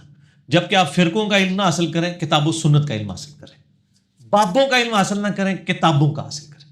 ٹھیک ہے، ایک میرا یوٹیوب پہ کلپ ہے بابوں اور کتابوں میں فرق. ٹھیک ہو گیا. آگے جی گناہ کبیرہ کرنے والے پر بائی نیم لعنت کی جا سکتی ہے؟ نہیں کرنی چاہیے. جو کلمہ کو مسلمان ہے اس کا نام لے کے لعنت نہ کریں. ہاں جنرل لعنت کر سکتے ہیں، قرآن میں ہے نا لعنت اللہ علی الکاذبین، جھوٹوں پہ اللہ کی لعنت. اس طرح ظالموں پر اللہ کی لعنت. تو میں بھی اکثر کر دیتا ہوں کہ جن لوگوں نے آل رسول کو شہید کیا ان پہ اللہ کی لعنت، اللہ کے فرشتوں کی لعنت اور تمام لعنت کرنے والوں کی لعنت. تو یہ تو قرآن میں آیا ہے، سورہ الاحزاب کی آیت نمبر 57 ہے، آیت درود سے اگلی آیت، ان الذین یؤذون اللہ ورسولہ لعنہم اللہ فی الدنیا والآخرہ. جو لوگ اللہ اور اس کے رسول کو تکلیف دیتے ہیں ان پہ دنیا اور آخرت کی زندگی میں اللہ کی لعنت ہے، اور اللہ نے ذلیل و خوار کر دینے والا عذاب ان کے لیے تیار کر رکھا ہے. جنرل لعنت ضرور بھیجیں، اسپیسیفک کسی بندے کو نہ کریں، بلکہ اس کے لیے دعا کریں اللہ تعالیٰ اسے ہدایت دے. جو مر چکا ہے اس کو تو اب ہدایت نہیں مل سکتی، جو زندہ ہے اس کی. جی اسلام میں جاسوسی کی شرعی حیثیت کیا ہے؟ وہ اس کے دوران دھوکہ دیا جاتا ہے، کیا یہ جائز ہے؟ بالکل جائز ہے. بخاری مسلم میں حدیث ہے جنگ تو ہے ہی دھوکے کا نام ہے. نبی علیہ السلام بھی جاسوس روانہ کیا کرتے تھے. ایون بخاری مسلم میں یہاں تک آتا ہے، صحابہ کرام کہتے ہیں آپ علیہ السلام نے کوڈ ورڈز بھی رکھے ہوئے تھے. اگر آپ ہمیں کہتے تھے نا صبح ہم مشرق کی طرف کوچ کریں گے تو اس کا مطلب مغرب ہوتا تھا تاکہ وہ خبر لیک نہ ہو. تو یعنی جنگ دھوکے کا نام ہے، لیکن جنگ کے بھی اصول ہیں. آپ جس قوم کے ساتھ آپ کا پیس ٹریٹی ہے آپ اس کے خلاف گوریلا وار نہیں کر سکتے، اعلانیہ جنگ ڈکلیئر کرنی ہوگی. ورنہ انڈیا پاکستان میں جو کچھ دونوں طرف سے ہو رہا ہے اور اس کی وجہ سے عوام الناس جس تکلیف سے گزر رہی ہے وہ آپ کے سامنے. میں تو اس چیز کو جائز نہیں سمجھتا. سورۃ الانفال میں ڈیٹیل سے اس کے اوپر میں نے گفتگو کی تھی. سورۃ الانفال میں مسئلہ نمبر 87 اسلامی حکومت کے 3 بنیادی اصول، ان میں سے ایک یہ بھی تھا کہ آپ کسی قوم کے خلاف جنگ نہیں کر سکتے جب تک کہ اعلانیہ جنگ ڈکلیئر نہ کرے. گوریلا وار اس طریقے سے مسلمانوں کو کرنے کی اجازت نہیں. ہاں اگر کافر آپ کے ملک میں داخل ہو جائے اور آپ کے ملک پہ قبضہ کر لے تو اب ظاہر ہے جس طرح افغانستان میں امریکہ داخل ہوا تو ان کو تو گوریلا وار کرنی پڑی نا. لیکن ایک ملک دوسرے ملک کے خلاف جب تک جنگ ڈکلیئر نہ کرے، اندر خانے بندے گھسانا یا ادھر سے ادھر گھسانا، ادھر سے ادھر گھسانا، اس کی اسلام میں اجازت نہیں ہے. اور اب تو ماشاءاللہ ہمارے ملک کی تو اسٹیٹ پالیسی یہی ہے، انڈیا اپنی حرکتوں سے باز نہیں آ رہا، اس کو بھی شرم کرنی چاہیے. ٹھیک جی اس دنیا میں کافی ادیان پائے جاتے ہیں، تو اللہ تعالیٰ کے نزدیک قابل قبول دین صرف اسلام ہی کیوں؟ عیسائیت ہو، یہودیت ہو، سب کے سب اسلام کے اوپر ہی تھے جب تک انہوں نے نبی علیہ السلام کا انکار نہیں کیا. ان الدین عند اللہ الاسلام، اللہ کے حضور ایکسیپٹیبل ریلیجن اسلام. یہ اس لیے کہ اسلام تمام پیغمبروں کا دین ہے، یہ مسلمانوں کی جاگیر نہیں ہے. مسلمانوں نے کب کہا ہے کہ اسلام کے بانی نبی علیہ السلام ہے؟ اسلام کا بانی کون ہے؟ اللہ. یہ سارے پیغمبر ہیں، آدم علیہ السلام سے لے کر پھر نوح علیہ السلام، پھر ابراہیم علیہ السلام، موسیٰ علیہ السلام، عیسیٰ علیہ السلام. مسئلہ نمبر میرا 114 ہے رسولوں کی دعوت پہ. میں نے اس پہ بتایا کہ اللہ تعالیٰ نے ہزاروں پیغمبر مبعوث کیے ہیں. مسند احمد میں ایک روایت ہے، اس کی صحت پہ اختلاف ہے، 1,24,000 پیغمبر جن میں سے 315 رسول تھے. سب کی دعوت ایک ہی تھی، مسلم تھے سب، سر تسلیم خم کرنے والا. بلکہ آپ کسی بھی ریلیجن کے ماننے والے کو پوچھیں تو وہ یہ کہے گا کہ ہم خدا کے احکامات پر عمل کرتے ہیں، اس کے سامنے سر جھکاتے ہیں. تو سر اسی کی عربی میں نام اسلام ہے. تو ہندوازم کا بھی آپ ترجمہ کریں گے اسلام ہی نکلے گا. یہودیوں سے پوچھیں وہ کہیں گے ہم اپنے ول آف گاڈ کے مطابق چلتے ہیں، تو اسی کا نام اسلام ہے، مسلم. تو اس لیے ہم یہ کلیم کرتے ہیں. ہم یہ نہیں کہتے کہ یہ کوئی نیا دین ہے، نہیں. یہ دین حضرت آدم علیہ السلام سے لے کے نبی علیہ السلام تک ہے. ختم نبوت ہوئی ما کان محمد ابا احد من رجالکم ولکن رسول اللہ وخاتم النبیین، یہ سارے پیغمبر اسلام کے ہی پیغمبر ہیں، سلسلہ نبوت ختم ہوا ہے، باقی جو پیغمبر پچھلے بھی اسلام والے تھے، نبی علیہ السلام بھی اسلام کی دعوت دے کے، یہ کوئی نیا دین نہیں ہے۔ قرآن کھول کے دیکھ لیں، عیسیٰ علیہ السلام بھی مسلم اپنے آپ کو کہتے ہیں، ابراہیم علیہ السلام بھی مسلم کہتے ہیں، ٹھیک ہے، تو یہ آپ نام کچھ بھی رکھ لیں اس کا، ہم اردو میں مسلمان کہہ رہے ہوتے ہیں، فارسی میں مسلمان کہہ رہے ہوتے ہیں، مسلم بھی نہیں کہہ رہے ہوتے، جو مرضی رکھ لیں، ہے تو اسی کے آف شوٹس ہی ہیں نا سارے نام۔ جی سوال ہے کہ اگر کوئی شخص حرام کمائی کے سے اپنے بال بچوں کا پیٹ پالتا ہے، اس کا وبال کس پہ ہو؟ بال اسی کے اوپر ہوگا، ظاہر ہے بال بچوں کو تو شاکلہ ایسا ملا ہے نا، ان کو چاہیے جیسے ہی وہ یعنی کچھ کمانے کے قابل ہو جائیں، اپنے ماں باپ کے ساتھ حسن سلوک رکھیں، لیکن اپنا رزق والا معاملہ جو ہے نا وہ خود کمائیں، بس یہی جواب دوں گا۔ صحیح۔ جی اگلا سوال ہے، کیا عام بینکوں میں فکس ڈپازٹ کروا سکتے ہیں؟ نہیں کروانا چاہیے جی، صرف اسلامک بینک میں کروائیں، اور اس کا پروفٹ اتنا تھوڑا ہوگا آپ ویسے ہی نہیں کروائیں گے، باقی بینکوں میں یا قومی بچت میں نہ کروائیں۔ جی نماز کے دوران اگر کسی مرد کا ماتھا ڈھکا ہوا ہو تو اس حالت میں سجدہ درست ہوگا؟ ماتھا کیوں ڈھکا ہوا ہے؟ کوئی مجبوری ہو نا، ویسے تو نہیں ڈھکا ہونا چاہیے، ماتھا لگنا چاہیے، اور زمین کی سختی بھی ماتھے کو محسوس ہونی چاہیے۔ البتہ صحیح بخاری میں آتا ہے کہ صحابہ کرام کہتے ہیں کہ سخت گرمیوں میں مسجد نبی میں ہم نماز پڑھتے تھے نا، تو زمین پہ قالین تو نہیں تھے، کنکریاں ہوتی تھی، تو ماتھا جلتا تھا سجدے کی وجہ سے، اور بعض کا رش کی وجہ سے ہم ایک دوسرے کی پیٹھ پہ ہی سجدہ کر لیتے تھے، اور بعض کا ہم اپنی پگڑی کا ایک پیچ جو ہے نا یہ ماتھے سے گزار لیتے تھے اور اس پیچ کے اوپر سجدہ کرتے تھے تاکہ ماتھا گرمی سے محفوظ رہے، تو جائز ہے۔ لیکن عام ہمارے تو ایئر کنڈیشن کمروں میں اور مسجدوں کے اندر تو کوئی ضرورت ہی نہیں ہے کہ آپ نے جان بوجھ کو سنت پہ عمل کرنا ہے، جب ایسی صورتحال ہو تو ضرور کریں، ویسے تو ماتھا لگنا چاہیے، ماتھا بھی اور ناک بھی۔ بخاری مسلم میں حدیث ہے، میرے رب نے مجھے حکم دیا کہ میں 7 اعضاء کے اوپر سجدہ کروں، 2 ہاتھ، 2 گھٹنے، 2 پاؤں اور ماتھا، اور جب ماتھا بولا تو اشارہ ناک کی طرف کیا، یعنی یہ پوری ہڈی لگنی چاہیے، ٹھیک ہو گیا جی، یہ والی جو ابری ہوئی سخت ہڈی ہے اور یہ ماتھا، یہ دونوں لگا ہونا چاہیے۔ بعض لوگ صرف ماتھا لگاتے ہیں اور وہ بھی اوپر سے، یہاں ان کو اوپر، یہاں محراب ڈلے ہوئے ہوتے ہیں۔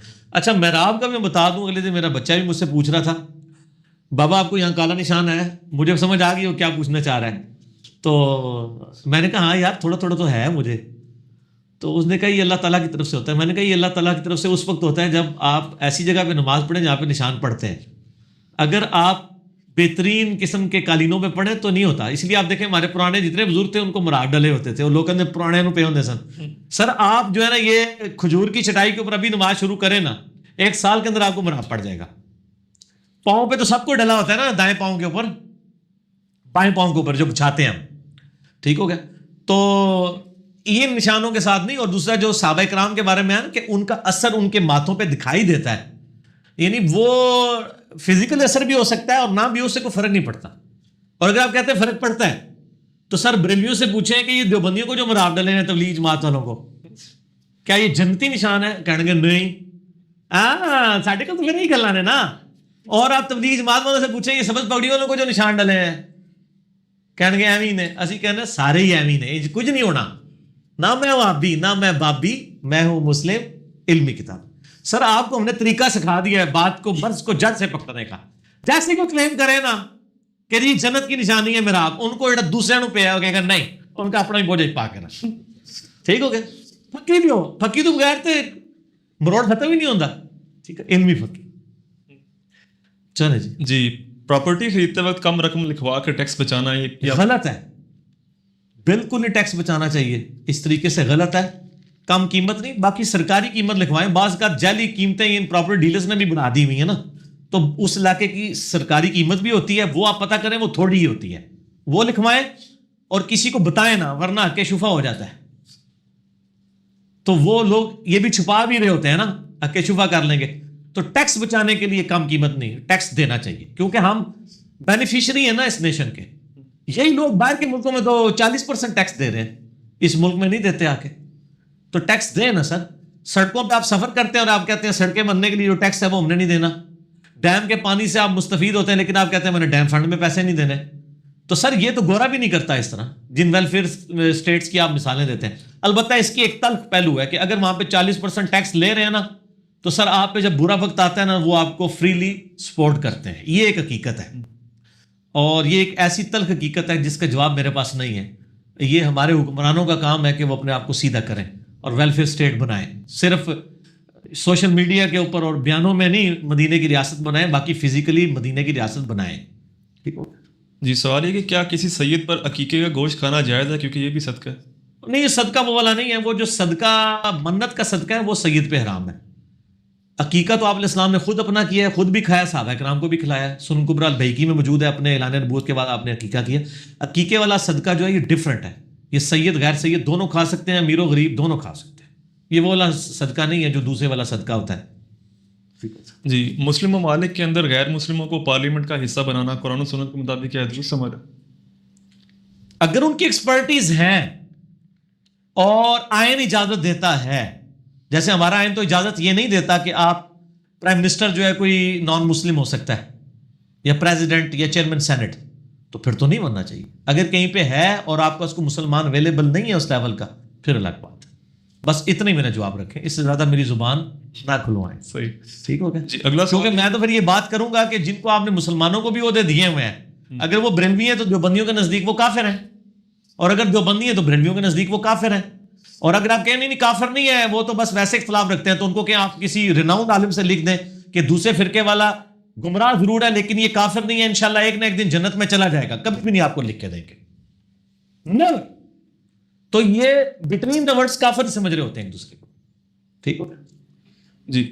حلالہ سوال رہ گئے آگے بس 5-6-7 اسی صفحے پہ ہیں, بس جلدی کریں, نماز کا ٹائم کریے. سوال یہ کہ حلالہ اگر خود بخود ہو جائے, پری پلان نہ ہو, تو اس میں بھی خود بخود نہیں ہوتا. خود بخود بہت تھوڑے ہوتے ہیں. اب ابن ماجہ میں حدیث ہے, حلالہ کرنے والے اور کروانے والے پہ اللہ کی لعنت ہے. ہاں, آٹومیٹکلی اگر کسی کا طلاق لی اور اس نے کہیں نئی جگہ شادی, یا اس کا طلاق ہو گئی یا خلا لے لیا, نئی جگہ شادی کر لی, وہاں بھی نہیں نبھ سکی, یا وہ خامن مر گیا اور پھر وہ پچھلے کی طرف لوٹ آئے, سورہ بقرہ میں آتا ہے, جائز ہے. باقی پری پلان حلالہ جو کیا جاتا ہے, جو ہمارے معاشرے میں رواج ہے, جس کو حنفی بھی حرام سمجھتے ہیں اور کروا بھی وہی رہے ہوتے ہیں, حالانکہ ان کی کتابوں میں حرام ہے, وہ تو زنا ہے. جی نعوذ باللہ. آگے چلیں.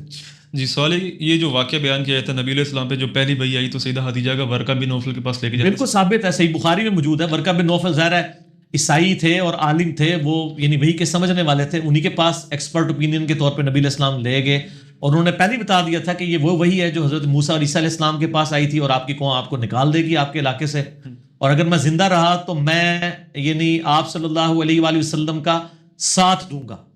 لیکن وہ پہلے ہی فوت ہو گئے تھے, لیکن ہم ان کو رضی اللہ عنہ کہتے ہیں. انہوں نے آپ کی اعلان نبوت سے پہلے ہی تصدیق کر دی. اعلان نبوت آپ نے 3 سال بعد کیا ہے, صرف قریبی رشتہ داروں کو پہلے کیا ہے. اس کے بعد آپ کو جب اجازت ملی یا ایھا المدثر کے ذریعے, پھر آپ نے نفیر عام کیے اور آپ نے وہ کوہ صفا کی پہاڑی پہ سب کو بلوایا. اس سے پہلے تو صرف سینہ بسینہ دعوت تھی. جی. اگلا سوال ہے کہ اللہ تعالیٰ کا حقیقی ولی کون ہے, اور اس کی کچھ خصوصیات بتا دیں. حقیقی ولی وہ ہے جو آپ کے فرقے کا ہو. سارے پاکستان کے سارے بریلویوں کو کہنا کہ یار تارج می صاحب کتنے خوبصورت ہیں, اللہ کے ولی ہیں, مان لیں گے؟ نہیں. اور سارے تبلیغ جماعت والوں ان کے کہ جی وہ پاپا جانی جو ہے وہ اللہ کے ولی ہیں, مان لیں گے؟ نہیں. سر ولی کو کوئی ڈیفائن کر ہی نہیں سکتا. صرف نشانیاں آئی ہیں سورۃ الفرقان میں, 12 نشانیاں ہیں اہل اللہ کی, جو میرا مسئلہ نمبر 120 ہے. وہ 12 نشانی پہ وہ آپ دیکھ لیں. اس کے بعد کوئی شخص کسی کے بارے میں یا اپنے بارے میں کلیم نہیں کر سکتا, کیونکہ نبوت کا دروازہ بند ہو چکا ہے. وحی کے ذریعے ہم کسی کے بارے میں کلیم نہیں کر سکتے. اور اکثر لوگ کہہ رہے ہوتے ہیں نا جی وہ مومن, آج کی ڈیٹ میں آپ کسی کو مومن کہہ ہی نہیں سکتے, صرف مسلم کہہ سکتے ہیں. مومن صرف صحابہ تھے, ان کے بعد بھی مومن ہے. ہمارا حسن ظن ہے کہ سب مومن ہیں, امام بخاری امام مسلم, لیکن ہمارے پاس وحی نہیں ہے, حسن ظن ہے. وحی کے ذریعے صرف نبی کو پتا ہوتا ہے کہ جی یہ مومن ہے, یہ منافق ہے. نبی علیہ السلام کے صحابہ کے بارے میں کیا ہے سورۃ الحجرات میں کہ یہ اعرابی کہتے ہیں ہم ایمان لے کر آئے. آپ فرماؤ تم مومن نہیں ہو, تم صرف اسلام لائے ہو, ایمان تو تمہارے دلوں میں بھی داخل ہی نہیں ہوا. اگر نبی علیہ السلام پہ ڈائریکٹ ایمان لانے والوں کو بھی کہا گیا تم ابھی مومن نہیں بنو, مسلم ہو, تو سر میں اور آپ کس کھاتے میں, اور آپ کے اور میرے بزرگ کس کھاتے میں؟ وہ اللہ تعالیٰ کو پتا ہے کون مومن کے کامل درجے تک پہنچ چکا ہے. جو کلمہ پڑھ لے, اسلام کو تسلیم کر لے, وہ مسلم ہے. اور مسلم بھی بہت بڑا ٹائٹل ہے, وَلَا تَمُوتُنَّ إِلَّا وَأَنْتُمْ مُسْلِمُونَ, فرمانبرداری میں موت آنی چاہیے. ٹھیک ہو گئے. آگے جی سوال ہے کہ مولانا مودودی رحمۃ اللہ علیہ کی تفہیم القرآن بالکل درست ہے، اس میں بھی کمی بیشی ہے؟ دنیا میں قرآن کے علاوہ کوئی کتاب نہیں جو 100% درست ہو. البتہ تفسیر کے پوائنٹ آف ویو سے ٹاپ آف دا لسٹ تفہیم القرآن ہے. اور یعنی جتنے مسائل آج کل غیر مسلموں کے ساتھ ہمیں پیش آتے ہیں اپنے علماء کے غلط ترجموں کی وجہ سے، وہ آپ کو وہاں نظر نہیں آئیں گے. باقی انسانی کوشش ہے، لیکن قرآن کا تانا بانا سمجھنا ہے آپ نے، وہ تفہیم القرآن دی بیسٹ تفسیر ہے الحمدللہ. جی اگلا سوال ہے کہ فرض نماز کے بعد کے سنت اذکار فوراً پڑھنے ہیں یا نوافل کے بعد، اور جو صبح شام کے اذکار ہے اس کا صحیح ٹائم؟ ہاں جی، فرض نماز کے اذکار کے اوپر میرا مسئلہ نمبر 111 بی ہے، اور صبح شام پہ 111 سی ہے. 111 بی اور سی. صبح شام کے اذکار کا بیسٹ وقت ہے فجر سے کی نماز کے فوراً بعد بھی پڑھ سکتے ہیں، اور فجر سے کے فرض سے فوراً پہلے بھی، فجر کا وقت داخل ہوتا ہی. اور شام کے اذکار مغرب کی اذان سے 10-15 منٹ پہلے بھی پڑھ سکتے ہیں، اور مغرب کے فوراً بعد بھی. فرض نماز کے بعد کے اذکار جو ہیں اپنے فرض کے فوراً بعد ہی پڑھنے ہیں. البتہ اگر آپ سنت نوافل کے بعد بھی پڑھیں تو تب بھی جائز ہے، لیکن وہ بخاری مسلم میں حدیث ہے جب انسان سلام پھیر کے اپنی جگہ پہ بیٹھا رہتا ہے فرشتے اس کے لیے دعائیں مغفرت کرتے رہتے ہیں. تو بہتر وقت یہ ہے کہ اسی وقت ہی پڑھ لیں. البتہ اگر آپ بعد میں بھی پڑھ دیتے ہیں کوئی حرج نہیں ہے، یہ اس طرح کو قضا نہیں ہوتے، سنتوں کے بعد بھی پڑھ سکتے ہیں. جی سوال ہے لیکن کچھ اذکار فوراً بعد ہے. اللہ اکبر، استغفر اللہ، استغفر اللہ، استغفر اللہ، اللہم انت السلام، یہ فوراً ہے. اگر سر پر تیل لگا ہو تو کیا غسل ہو جائے گا، اور داڑھی پہ تیل لگا ہو تو وضو ہو جائے گا؟ تیل کا کوئی ایشو نہیں ہے، تیل کی اس طرح کی کوئی لیئر نہیں ہے. تیل تو نبی علیہ السلام بھی لگاتے تھے اور اسی حالت میں وضو بھی فرمایا کرتے تھے. البتہ کوئی رنگ، کوئی لادہ سے ایک اس کی پوری لیئر چڑھی ہو، وہ لادہ بات ہے. اس طریقے سے بال پوائنٹ کا روشنائی کا نشان ہو، لیئر نہیں نشان، یا مہندی کا نشان ہو، یا تیل ہو، یا کسی نے ویزلین ملی ہوئی ہو، تو وضو ہو جائے گا، کوئی حرج نہیں اس کے اوپر. اجماع ہے اس کے اوپر.